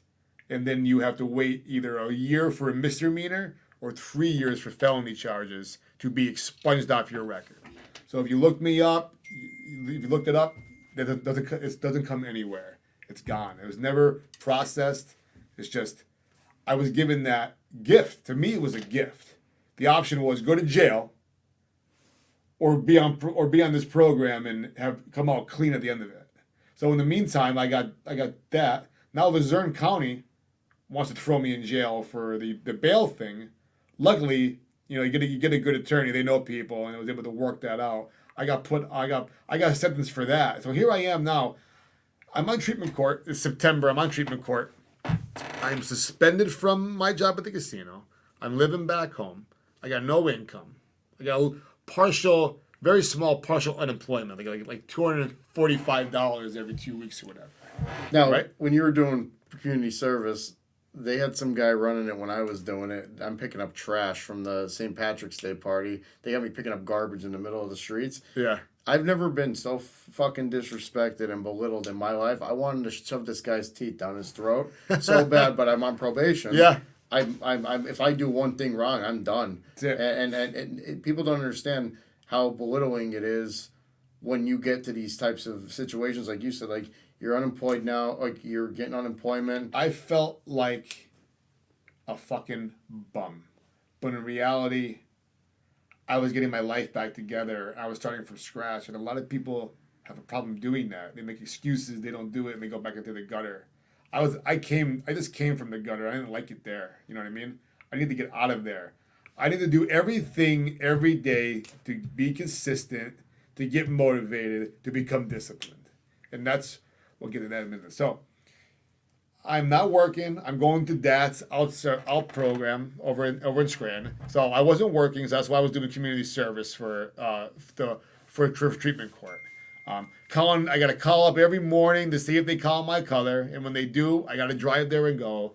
But now I got sentenced for my DUI. I didn't get ARD, obviously, so I got 6 months immediate parole, and my lawyer was good enough to get me time served in rehab where I didn't have to go on house arrest. The judge was very nice in Luzerne County. He let me deal with Lackawanna County directly, and they just coincided with each other. I think I went down there 2 or 3 times, paid my fines. I did lose my license for a year, which was really rough. So, getting to a real crucial part of my story is when about the license in my car. So, I'm getting ready to lose my license. My friend calls me. Her car broke down. She needed antifreeze. I happen to have antifreeze in the backseat of my car from my car. Whatever reason, I happen to have antifreeze in my car. I'm like, oh, I'll bring it down to you. All I wanted to do was, I was relaxing. I was starting to feel a little bit better now, about 3-4 months sober. Starting to feel a little bit better now. This is before I pleaded the treatment course. I'm backing up just a few weeks. I'm backing up. I get in my car. I go down the street on Bridge Street that goes right by the town tavern. I'm driving down. Guy comes through the stop sign. This big work van and just boom, boom. Now I go from here to all the way over there. I wake up. Ford symbols in my face. Glass everywhere, blood everywhere, and I crawl out of the car, and there was somebody, they sit me down, I got glass everywhere, I'm bleeding everywhere, I was knocked out for a second, and I'm like, what the hell is going on? I remember looking at the guy who was driving the car, he's laughing on the phone. Long story short there, he turned out to be on the phone as he ran the stop sign. So what a jerk, but he could have killed me, you know what I mean? But that's neither here or there. But I remember sitting in the hospital. I was all right. I walked away from the accident, but like I said, I had blood everywhere. The nurse at the hospital or doctor actually left the glass in my arm. I go, Doc, you're going to take this out of my arm? He goes, oh, and whatever. I'm getting off track. I remember laying there, thinking to myself, why didn't he just finish me off? Why didn't he just finish me off, you know? Like, there's no reason for me to be here. I'm not supplying anything to the world. I'm not here for any good reason. Like, what the fuck am I? Felt hopeless. Yeah. What? Why was I spared from that? I had no car now. I had no car now. I got nothing now. Even one more shit got taken off me. In reality, I'm just giving everything away. You know. And I remember just laying there, and within a couple minutes, it came across that maybe I'm just here. Maybe I'm still here to live the life that I was given, that I've been wasting. And that's when I got my God connection. I was raised Catholic and all that stuff too, and confirmation, all that stuff, but I'm not a churchgoer. I'm still not a churchgoer. Same here. I'm a big believer in God, and He has me on a path that I'm going towards. And when I'm struggling, I just ask for a little bit of help. All I literally say is, God, please get me through this moment. And that's it. And I come this relaxing mode, and anybody have their own beliefs, it's fine. Just don't come at me for my beliefs. Exactly. And, respect other people's. Yeah. So that's a big thing that people have a problem with these days. Is when I'm talking and you're talking about our beliefs. Yeah. We were like, just because you don't believe in that doesn't mean it doesn't exist. Right. And touch on that real fast. One of my counselors says something to me in rehab when I was getting ready to leave. I said to him, I'm really ashamed. I'm glad I remembered to say this. I'm really ashamed to go home. And he looks at me, he goes, let's think about that for a second. He goes, are you ashamed or are you embarrassed? Because ashamed means you did something really bad to your family, so they don't want you there. Embarrassed means you did something really stupid, but not directly to them, and you're just embarrassed to be around them. There's a big difference there. So I left that place a lot more confident than I would have. I didn't say that. He also said one more important thing to me too. He said to me, he goes, Brian, so it would be like, what's a problem to you might not be a problem for me, but it's still a problem for you, and you should never downgrade your own problems. You know what I mean? And I remember hitting that, like, that makes fucking sense too. You know what I mean? Made a lot of sense. I remember going back there 2 weeks sober for the aftercare meeting. I'm like, I'm doing great. He goes, don't get cocky. Don't get cocky. You're riding that pink cloud. He led me right down there. Yeah, he knocked me down a notch right there. I'm like, okay, all right. And things just, after the accident, I lost my license a month later. I was on treatment court now. I just finished the first couple phases. I'm cruising along. I'm still doing aftercare. But now the new thing is starting now. Now I'm gaining weight. I'm eating everything in sight. Because my biggest thing was, remember I said earlier, was I couldn't take the pills until after at least 2-3 hours of eating. So that was my window to relax and do other stuff. I had the same philosophy. I was hanging on by a thread my first year of sobriety. Maybe the first 3, 4, 5 months, I just wanted to do something else. You know what I mean? I remember I always said to myself, well, if you eat, you won't think about it. So I just eat. I eat more. But now here I am getting Burger King drive-thru, $20 worth, eating a box of pasta and some soup later on that night. That's disgusting. I gained so much weight. I went from like 190 to about 250 in a matter of from September to August. I remember come August. It's a lot of weight in a short Yeah, period of time. remember come August, I went to American Eagle with my niece and my mother. I walked in, and I couldn't fit a pair of 40s over my leg. I had big legs to begin with, but when I'm overweight, they get even bigger. I couldn't fit a pair of 40s over my legs. I remember sitting in the back seat of the car, crying to myself, literally crying to myself, covering it up. I said to myself, okay, I'm going to buy that bike off him tonight at the AA meeting. So I went to the AA meeting that night. I go, I want that bike. I bought a bike. The next day, I was so excited. I rode the night before. I started riding the bike to the gym every day, even in the wintertime, until I was lucky enough.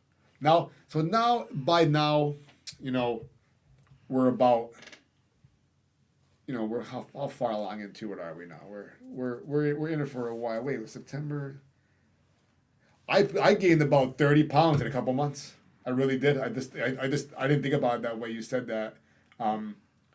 Yeah, it was rough, man. My God. It usually happens in the beginning stages of addiction. I gained weight my first year of addiction.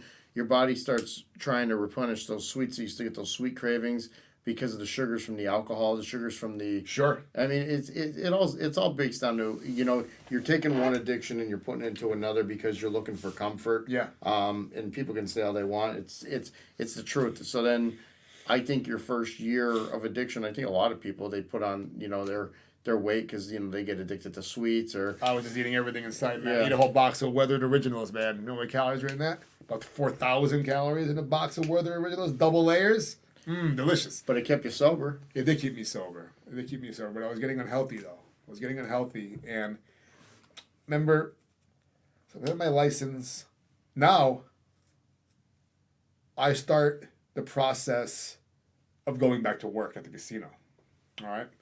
Initially, Judge Barres was absolutely not that environment. I think they got to know my background more of where I came from and what I was doing, the path I was on, and I couldn't do anything until I got my work license, until I got my gaming license back.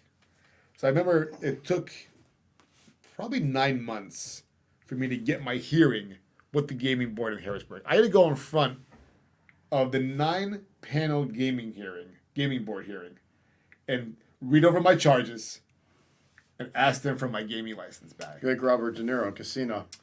Exactly like that. That's what I was sitting in front of. All right. So I was already turned down. The gaming board recommendation board recommended to the board that I didn't get my license back until the felony charges are off of my record, which would be years, or my charges dismissed at least. And they stated in one of the letters saying that I wasn't sober enough. Blah blah blah. Right. And I remember I was able to argue a little bit of the letter. I wrote them back a really nice letter saying recovery is a lifelong process. Going back to work can be a big part of my recovery as well. So we got into it, and long story short, we're sitting there, we're watching the meeting. I finally get to go up there. The guy's reading the charges off. I'm like, oh my God, right? Come down the street with Yankee garbage bag and Yankee garbage can with 2 bath mats in it. It's embarrassing, you know what I mean? Taking a pair of hedge clippers out of a shed and placing it on the ground, which is what's constituted as me as criminal trespass. You know what I mean? Stuff like that. I'm just like, the insanity of that. And I remember, I'll never forget the chairman asking me, is like, Mr. DiMattia, he goes, are you still employed? I go, yes, I'm still employed. Will there be hours for you if you go back to work? We're just waiting on this hearing right now. Yes, I'll get my hours back.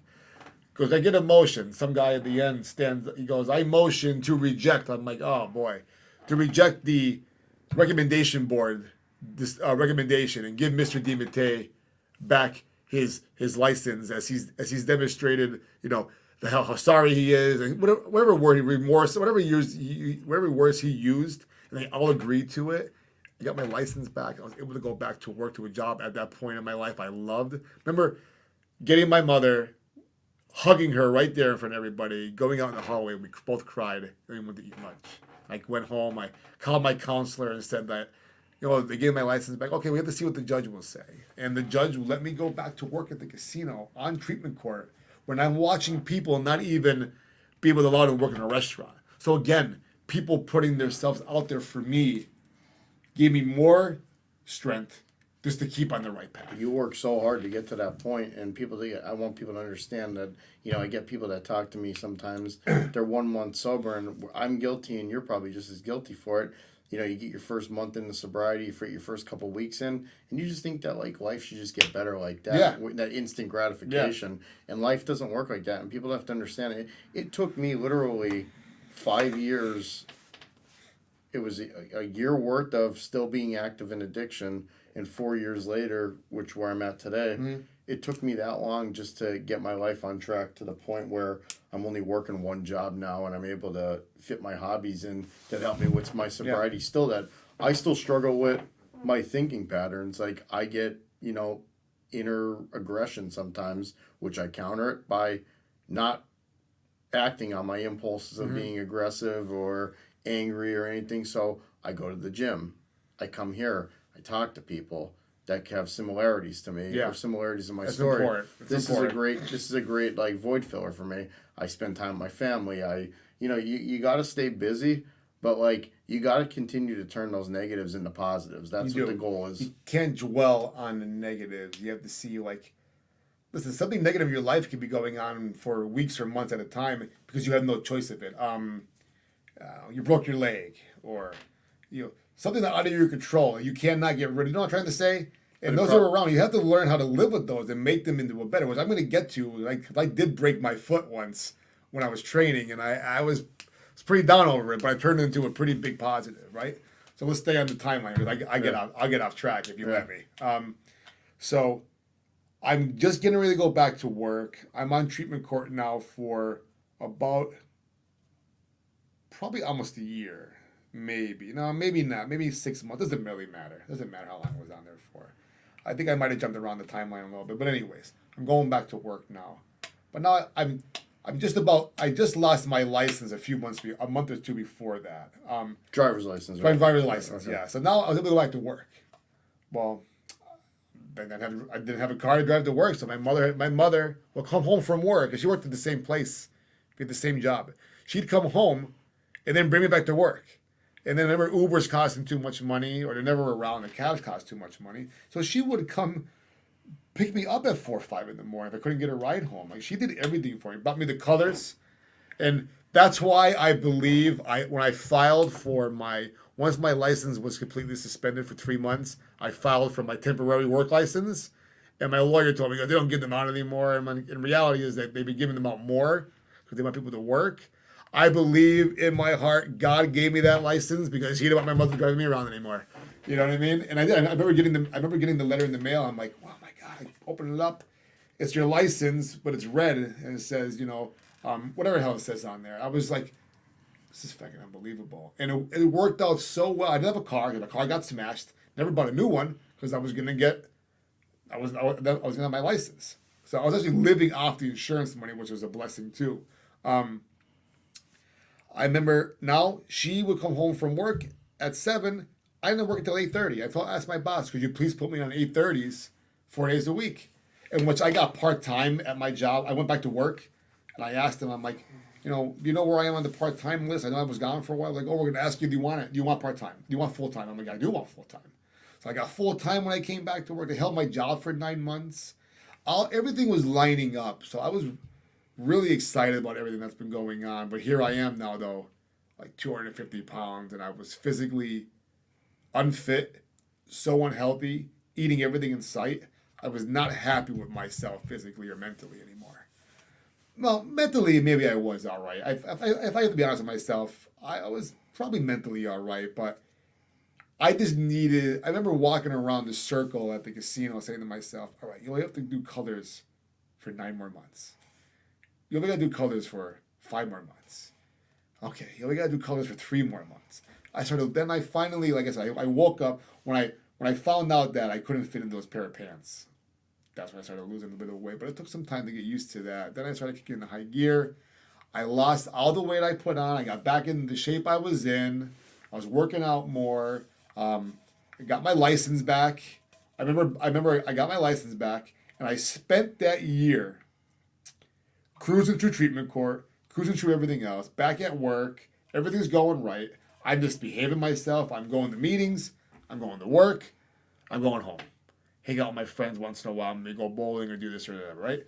Every single week it was the same thing as it needed to be. I needed to be in Groundhog's Day for that year and a half. You know what I mean? I needed it to Your be. first year of sobriety, keep it as basic as possible. I just needed it to keep going as well as it did. So, I got my license back. I spent the year getting my credit back on track because when I got in trouble, I stopped paying my credit card. I didn't care about anything. But my credit's attached to my gaming license. So I needed to get my credit back on track. I spent the year getting my credit back on track. Anyone having trouble with credit, download the Credit Karma app. They give you everything you need on there to find out all of your places that you owe money to. And trust me, those phone numbers are real. You give them a call, work out a deal. It takes a couple of years to get your credit back on track, but it's a good way to get out of it. And I spent the year getting my credit back on track. I was able to lease my first brand new car. All I wanted to do was get a Honda Accord coupe, like I had, blue, black leather, all that stuff. And I said to myself, it might sound funny. All I pictured myself was getting my license back, getting my life back together, losing some weight, getting this car, sitting in front of the gym, which I love to do, and being in this car, comfortable, in my Under Armour clothes, getting ready to go lift. And that's all I want to do is pull up, relax in the car a little bit, get out and go lift weights, and then go back in the car, and then go home to my new place. I got my own apartment a little later in life from doing all that. It's never too late. I just wanted simple things in my life, and as simple as it sounds, as sitting in a new car with some nice clothes on that you like to wear and you want to go work out in them. I didn't have that for years. I didn't have that. I gave it away for years. I had it, but I didn't want to deal with it. I didn't want it for years. Then I literally didn't have it for years. And now I worked myself up to that exact moment that I pictured in my head. And you know what? And that's good because all those goals that you had set for yourself were all positive. Mm-hmm. A lot of people that never struggled like we did and, they kind of were spoon-fed, until you get everything taken away from you, you start appreciating all the small things in life. You're not wrong. Like there was a time period when I was working 3 jobs and it was just enough to pay the bills. I couldn't even take my family out to eat. 3 jobs. So, 3 jobs, and all my money was going right to debt and stuff that I put myself into predicaments because of my addiction. Mm-hmm. And it's when you start taking accountability for yourself and realizing that it's nobody's fault but your own why you're at where you're at. But then you got to also take accountability and say, what am I going to do to make this go away? Because this is the shit that's pissing me off.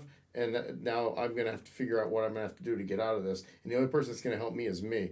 There was a lot of times I was guilty in my beginning stage of sobriety where I'd be harping on people and looking for an easy break. People I knew that had good jobs to try and line me up with a better job. Harping on them, telling them my sob story. And really at the end of the day, it's just like they say in the Bronx Tale, nobody cares. Yeah. Nobody wants to hear like your self-pity story. Nobody wants to hear because you did that to you. Mm-hmm. You did it because of decisions that you made of your past. So you have to face the music. You have to be tough. You have to keep showing up every day. There were so many jobs I did over the past couple of years, putting on work boots and digging ditches all day, then going waiting on tables at nighttime and doing that 6 nights a week. And then on a 7 night a week. There's been and then to at the end of the day, just having enough to pay the rent, pay the utilities, pay the car payment, and, just do what you got to do to survive.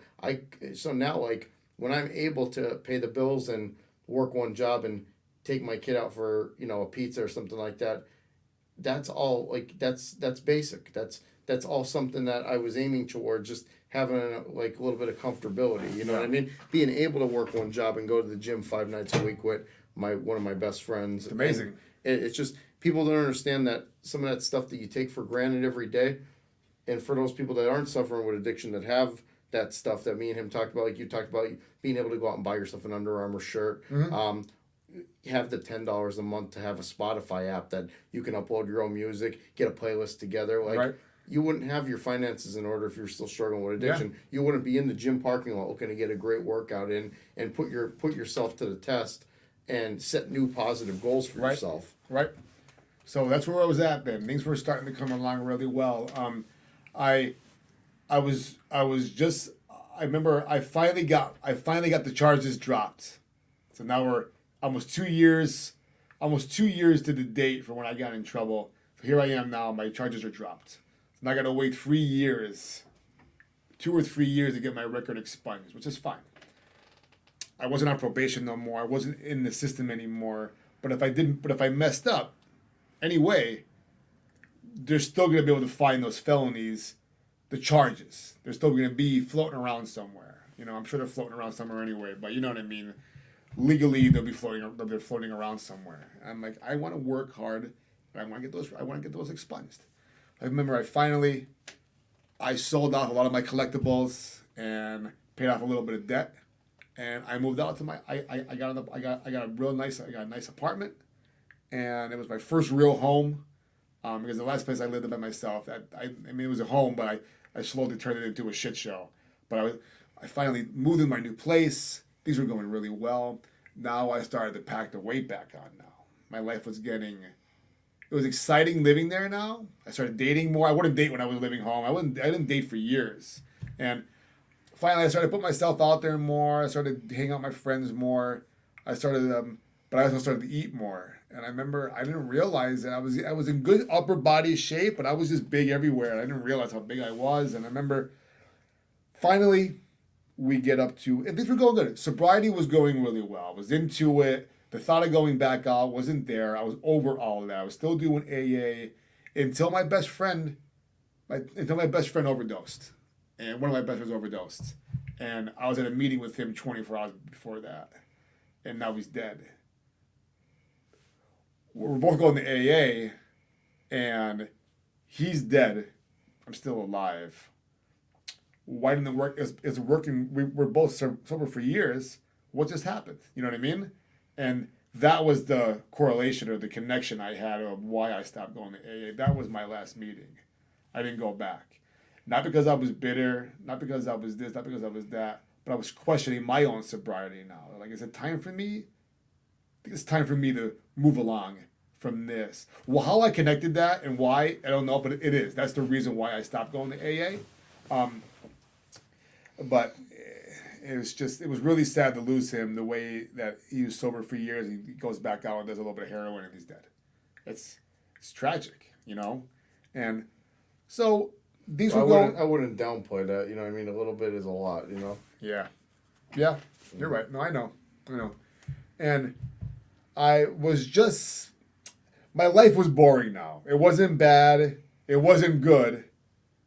It was boring. And finally, my best friend Rocco was training jiu-jitsu at this point for years. And he was a purple belt. He's been trying to get me to come on the mats with him for a very long time. I never wanted to because I want to do my own shit. And then when I was sober, I was so wrapped up with getting my life back together. That was the last thing I wanted to do. He finally got me to go to a seminar on a Sunday morning. I went there, did some judo stuff, did some jiu-jitsu stuff. I signed up that week. And I remember the first week I wanted to quit. Because here I am now, I'm 235 pounds, and big guy getting pushed around by these little kids. I was blown away by it, Now ego's taking effect. Yeah. And there's actually a sign when my one coach said, he goes, right there, you leave your ego at the door. And okay, I just kept on coming back. I used all the principles I learned in AA and in sobriety. Don't quit. Don't give up. It takes longer than one class to get things going. Those principles, the whole world should study them and live by them. Isn't it? It is. You break it down. Oh, those AA principles. No, those are principles of life. So I tell people there's a difference between I've met people throughout the years in sobriety that they're not actively using alcohol or drugs, but they're not living sober. But they're miserable. They're not living dry sober. drunks. Yep. Those dry drunks. They don't live sober. So there's a big thing, and that's why I say the sober sit down. All of our stories aren't addiction related. I mean, this is a great segment me and you are doing, but they're not all addiction related. It's people that are living more humble lifestyles, people that aren't stealing, people that aren't killing, people that aren't cheating, people that are not, all that comes with living a sober life. Yeah. That sober doesn't mean you just put down the bottle or you stop popping the pills. When you start, I realized that when I started doing simple things without recognizing I was doing them, going out of my way to hold the door for somebody and not always looking for doing something nice for somebody with a Getting payment or return. And getting validation for it. Getting Exactly. recognition for it. Yeah, I agree. But edit this part out. Let me get a stretch in.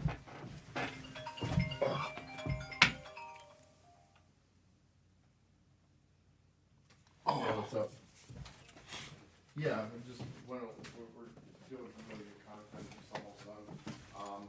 I'm gonna be coming home in like 20 minutes.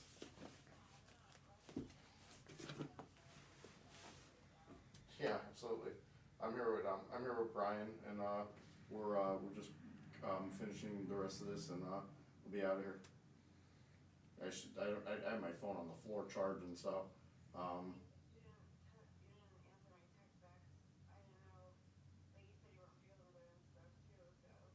No, I'm good. I got your tea, so I'm gonna come home right after this. All right, I'll call you on my way home. All right, let's go. You gotta have a fucking reel going viral, bro. What with this? No, this right here. Not that one. This one. 500,000 views almost already. Is that you? Yeah, just a quick jiu-jitsu reel. Like 10 seconds. That's it. From my last competition, it's 438,000 views. That's insane. Yeah, it's got 10,000 views since I've been here. It's definitely kicking off. It's pretty cool. Anyways, all right. Edit back in. Restart back in 1, 2, 3. All right.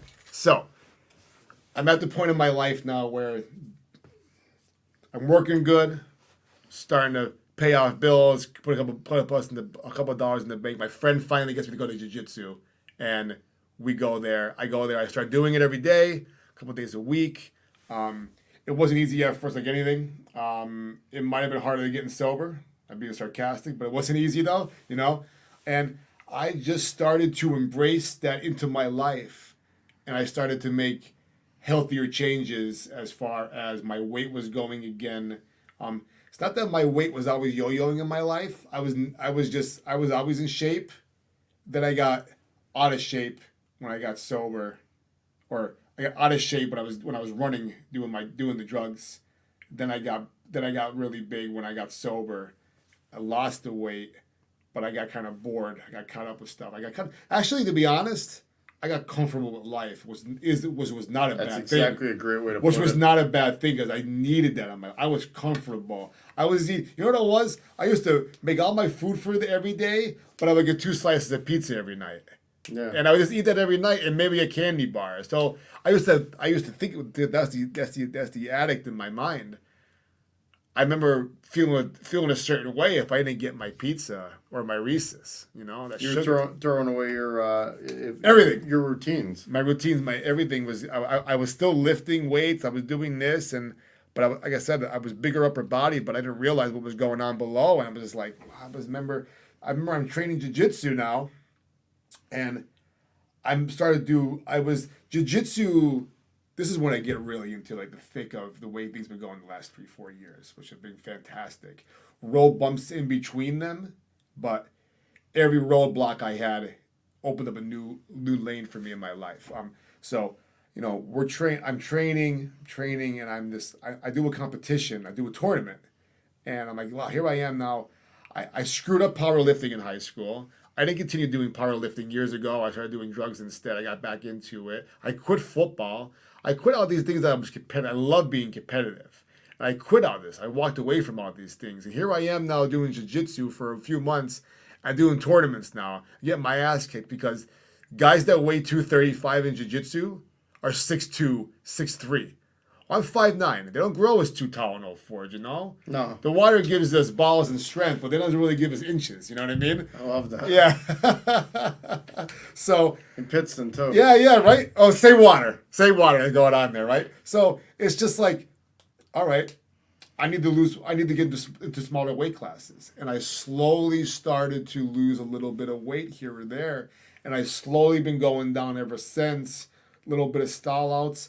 I broke my foot it'll be 2 years come the first day of Lent. I remember I told myself, I'm going to give up sugar, anything with added sugar for Lent.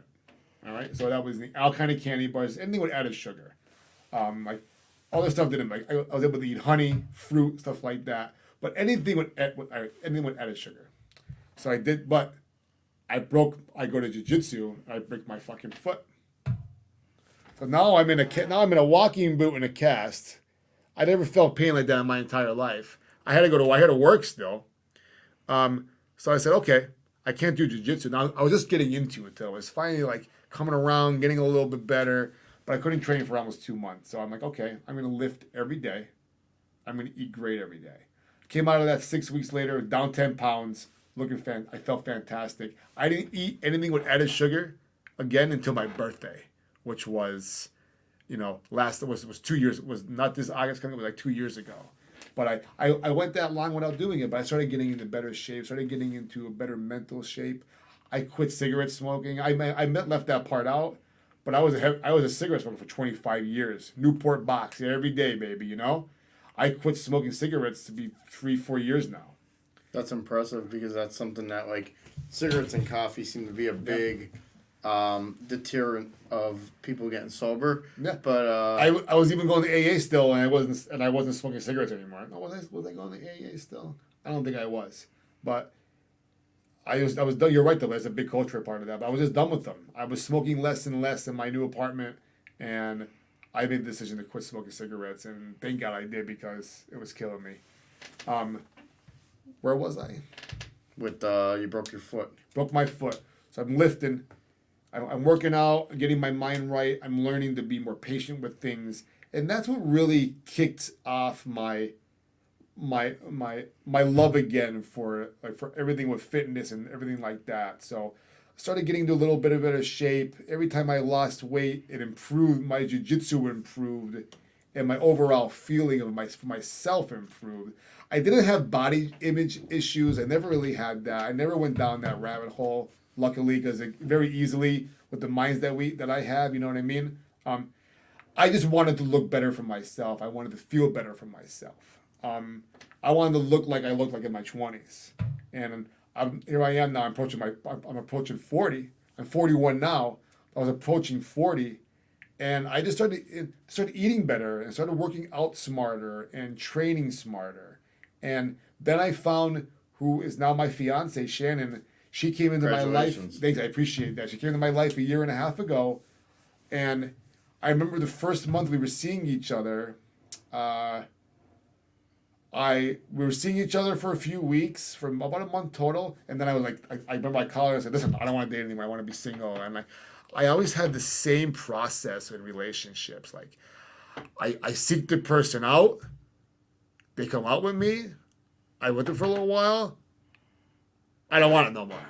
And I told her all of this, but then we still work together. So she walks around with that smile, and I see her, and I felt bad about it. I know what I want. I remember we would talk at work, and then we would go for lunch, or she would come over to watch TV. We would have pizza, but nothing like we wouldn't do anything else. We would just hang out, and then we started hanging out 3 times a week. Then we started getting closer again to each other. Then I told her, listen, I want to be with you. And she asked me what my problem was the first time. And I explained that to her. And she stuck with me and I stuck with her. And I was able to get over all of my relationship bullshit with her.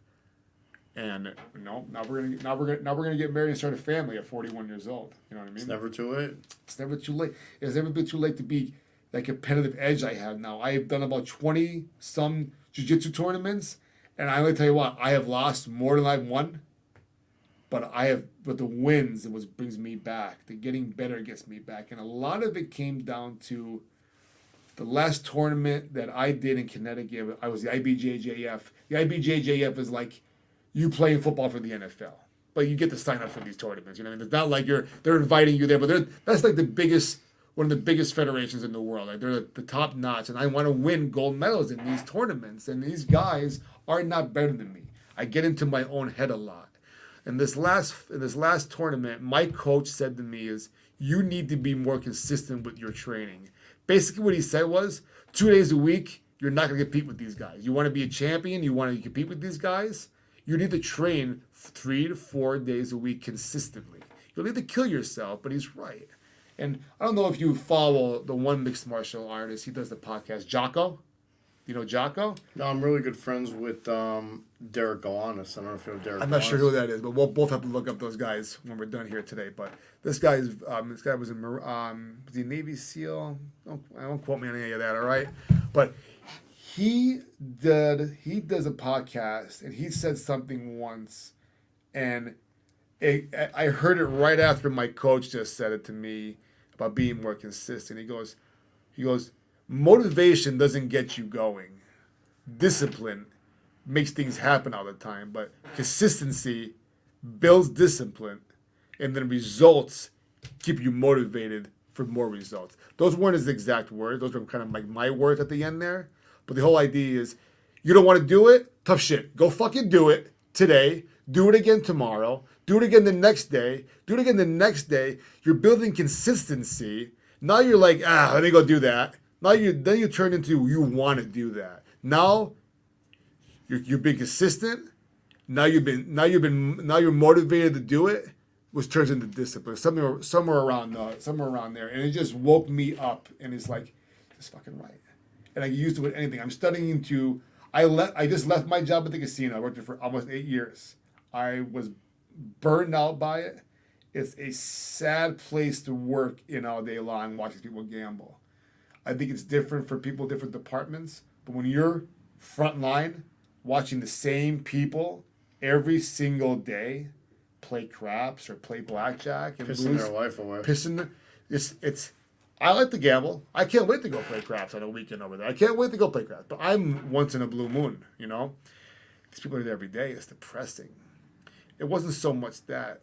It was that. A lot of players turned me off of the job, but it was the hours, the day shift hours, the cigarette smoke in there, not getting days off. You outgrew it. Yeah, I outgrew it. My arms were bothering me. I was just done. I decided Scranton MMA offered me a job because they expanded down here to Wilkes-Barre. It's their different gym.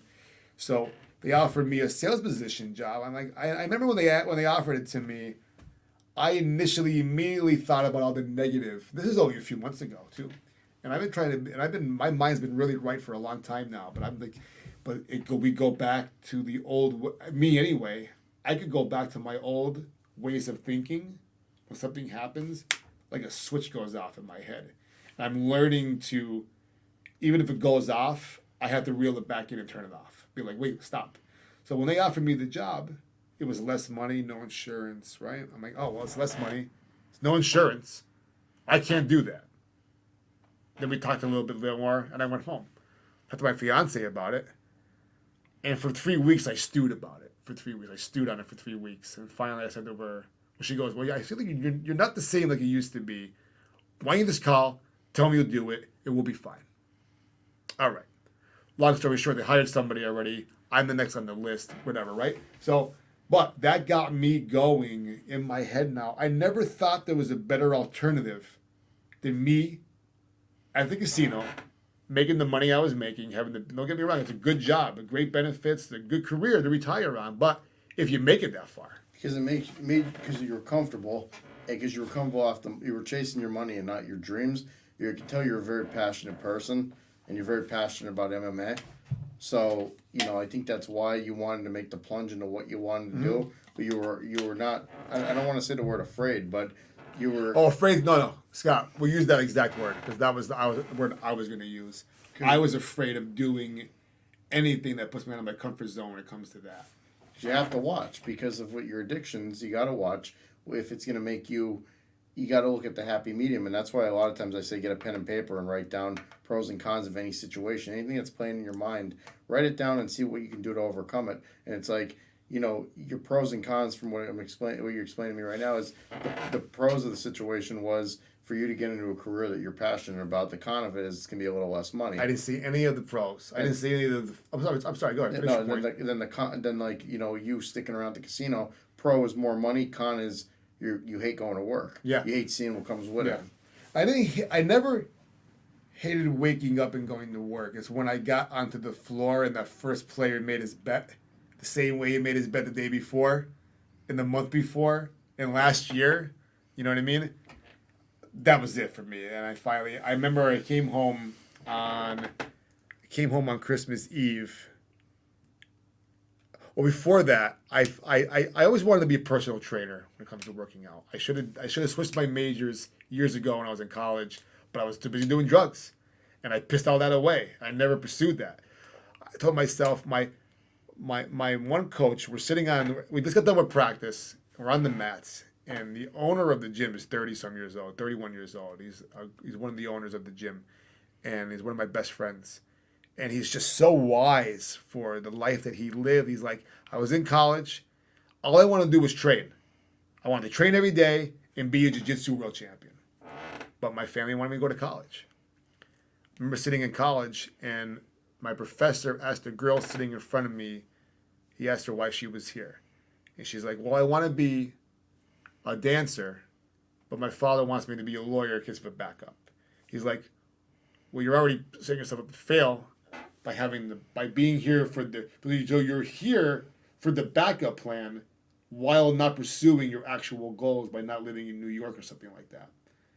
And she did whatever she did, but my coach Frank got up and quit school, and now he's the owner of a gym and owner of another MMA gym, probably the best in the area.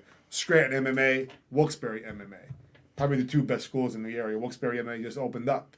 You know what I mean? He followed his dreams after he thought he couldn't follow his dreams. You got to get that comfort to understand that life is full of failures, but failures means that you're just getting a life lesson learned. Yeah. You got to be afraid. You can't be afraid to fail. When you got to be able to take risks. You got to be able to take risks. You got to be able to accept failure and grow from it. Mm-hmm. You can't take failure and dwell upon it, because I know a lot of people I talk to this day, family members and friends and ex-people I went to school with, that because of fear of failing, they've settled for less just to stay within their comfort zone, because they needed to chase that hourly wage job that's comfortable to them, but they hate going to work every day. Right. And they start telling other people how to live their life because they have no control of their own. So what they have to understand is that... you're absolutely right. So, they'll try to talk you out of doing things that's going to make you ultimately happy, even though you're willing to give up. Hey, man, I got to put myself on a budget for a while, but I'm going to do something I love to do, and nobody can stop me. And, that's why, people... When they start taking accountability for themselves and they stop making excuses for themselves, that's the only way your life's going to get better. And you got to realize that if we go back about 20 minutes ago, I believe you were talking about the 2 years of how you had to go through all that process, get your license back and everything like that. It came with learning patience, hard work, and keep showing up. For sure. And you still apply that. Keep showing up. And keep showing up. And you applied that future up to future date. When you talked about getting into jiu-jitsu, you might have sucked when you first started, but you kept showing up. Every day. You kept showing up. Yeah. And when you keep showing up, you get better at something. And when you keep showing up, especially early stage sobriety to long-term anxiety, long-term sobriety instead of short-term sobriety, people understand that stuff's not going to get back to normal overnight. There was a good 3 months from the time I would leave work when I was going back to college and I went back into the restaurant industry. From the time I left, my fiance or my father would be on the phone with me from the time I left that parking lot, the time I got home, and I would start trying to make excuses to get off the phone just because I didn't want to go use. I just wanted to listen to the radio and just decompress myself. But they wouldn't let me off the phone. They didn't trust you. And I'm like, they're treating me like a baby, and I didn't appreciate it at the time. And I said, I made them. Then I started taking accountability. I'm like, this is in my early stage of sobriety. And I started taking accountability. I'm like, but I made them like that. They don't trust me. They're not treating me like a baby because they want to. They're doing it because they love me, and and I should be admired that I have people in my life that care about me like that, rather than looking at it like, geez, they're calling me again, and I can't just listen to the radio on the way home. No, you want to listen to the radio on the way home? Get some serious time in sobriety and fucking earn it. Yeah. And then people won't be calling you and babysitting you on the way home. You brought this upon yourself. This is me talking to myself. Yeah. You brought this upon yourself. You deal with the consequences now. And if you don't want to be treated like a baby, stop acting like one. Yeah. And that's when you have to learn to get tough skin, toughen up, keep showing up. And, some people say to me sometimes, they'll be like, you were talking about boring earlier. some people that still are active in becoming weekend warriors and going out to the bars all weekend, they'll say to me, you know, Scott, doesn't your weekends get boring? And I go, you know what? I'm not going to say life doesn't get boring sometimes, but you know what isn't boring? Me having to worry about what I did the night before, having that anxiety, wondering if the cops were here last night, or if I got home, or if I wake up in a jail cell, wake up in a hospital bed. Yeah. I don't have to worry about that, so that's not boring to me. I know when I wake up in the morning, I'm going to go to the gym. I do, like you said, when you get out of routine. If I don't get to the gym for some odd reason, which I hold myself accountable if I don't go to the gym, which is why I stopped podcasting for a month back in November, because my health started going down a little bit, and I started putting on some unnecessary weight from a new job change, and because of, let's face facts, poor decision making. Like, people make excuses all the time. Well, I can't eat healthy because it's expensive. Bullshit. A bag of frozen broccoli is $1. Don't get me started with that shit, man. I was a whole other podcast right there, man. Whole other podcast. Well, I'd love to have you on for a part 2. Please, man. We can do one on a fitness and stuff like that, because, you know, a bag of frozen broccoli is $1.89. Rice is like $2. Like, you can literally eat healthy. Just once people starts realizing that you're not eating healthy because you're not choosing to eat healthy. The same people that say that probably spend $100 a week on takeout or fast food, DoorDash, all that crap. Yeah, that's where they're going. Yeah, and it's people don't understand, like, you know, gym membership. You can go to Planet Fitness for $20. The biggest thing is people say, I can't afford a gym membership. I'll say, really? Well, I guess you can't afford to. I said, do you have a home? Are you homeless? No, yeah, I have a home. Okay, what does it cost you to get down and do 50 push-ups and 50 sit-ups every night before you go to bed? What does it cost you? Yeah. You live in it doesn't, I don't care where you live. There's somewhere where you can put your sneakers on and run around your neighborhood. You can do cardio. Let me touch on that for a second. So that moment I left the gym after my buddy Frank said what he told me, I went home and I signed up for the NASM personal training. I spent $1,000. It was half off for that and the nutrition coach. So right now I'm studying to be a certified personal trainer. I was going to tell you that you can just go, not to go back to dwelling about your college years, about doing that. You could just go online and get your own. I'm doing it right now. Yeah, I'm doing it right now. And what you just said, I just read the chapter. Those are exercise barriers. People have these barriers that they set up for themselves, which are excuses. I don't have the time. A lot of my friends and I bust their balls about it, and they play, and I get where they're coming from, because they have families, they have other obligations, so them relaxing, playing some video games for a few hours a night, that relaxes them. But that's fine, but don't complain you're a fat piece of shit. You know what I mean? Well, that's not the case. But I bust their balls about strength training for jiu-jitsu or whatever, but like, some of them say, oh, they don't have the time. Well, then I break their balls. I'm like, well, how many hours do you play video games for? Oh, that's not the same. I'm like, well, it is. You can go to the gym at 11 o'clock at night and get a workout in, but how realistic I'm breaking their balls. How realistic is that after you worked all day, took care of your kids, or how bad do you want time with your family? Right. Then there's that. That's my mindset, but I don't have kids. I don't know what that's like. I have a kid. I have a kid, and I have a very supportive fiance, and you know what it is? It's, you know, how bad do you want something? Like, we came over here and did the podcast tonight. I waited for my kid to go to bed. We're both tired right now, but we're doing this because we want to do it. We're passionate about it. My fiance is very supportive. It's important. It's the fact of the matter is it's like, how bad do you really want something? Like, if you really want, like, I go to the gym. There's no time limit. There's sometimes I go to the gym at 6 a.m. There's sometimes I'm at the gym at midnight. Yeah. There's all different time, whatever time I can fit in. But I hold myself accountable when I don't. I don't make excuses for myself, and I don't say it's somebody else's fault why I can't go. And, you know, a lot of it has to stem, like you said, you know, not making time for it.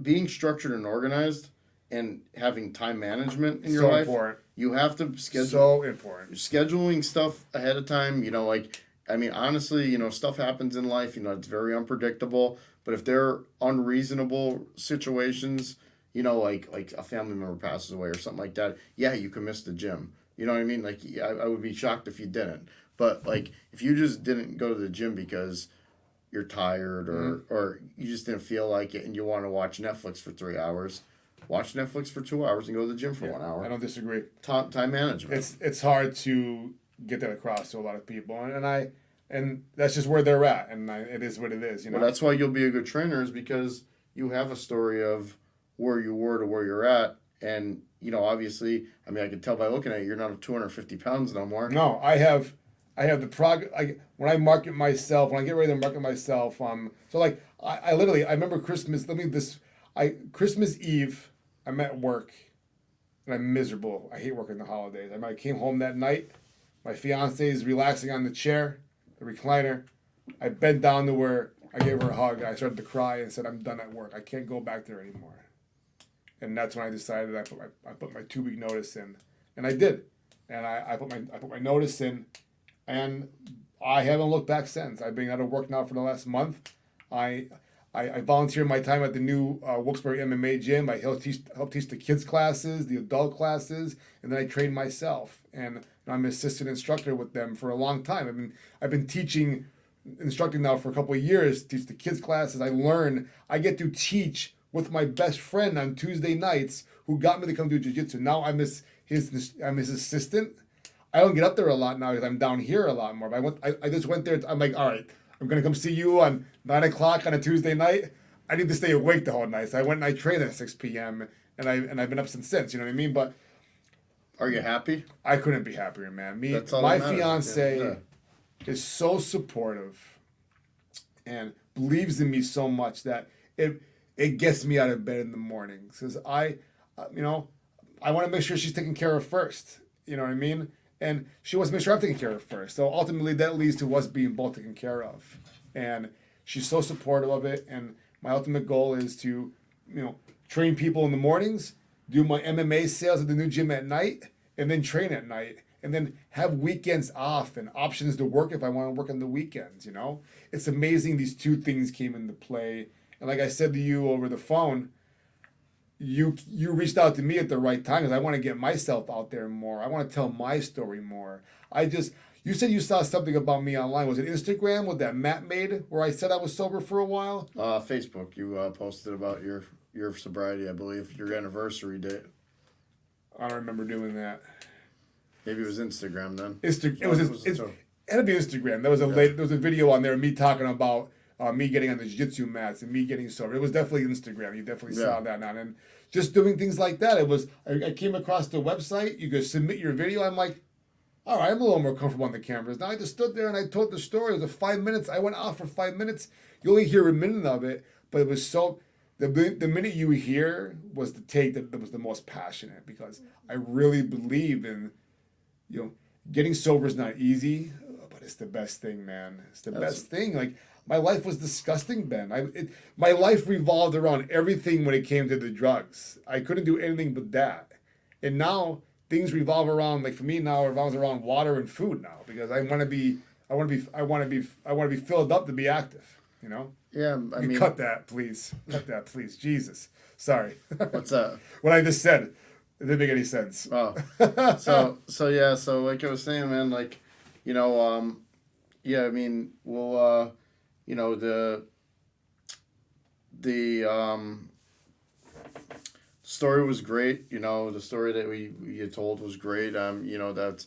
it doesn't get more real than that. That's what we're looking for on here in the Sober Sit Down. Yeah. Anybody that, knows anybody that wants to come and share their story, my contact's going to be and my Instagram, my Facebook will be in the description below. And you're doing a pizza review. My food page on Facebook, I didn't mean to cut you off, but, I do that a lot. I apologize. It's DiMatteia's NEPA food reviews. And then you can check my main profile out as well. A lot of good reels on there. A lot of good content on there as well. Yes. And we'll attach that link in the description below so you can check them out. You just did one on the local Pizza Hut, right? I followed when I moved to Kingston in August, they put the Pizza Hut signs are already up.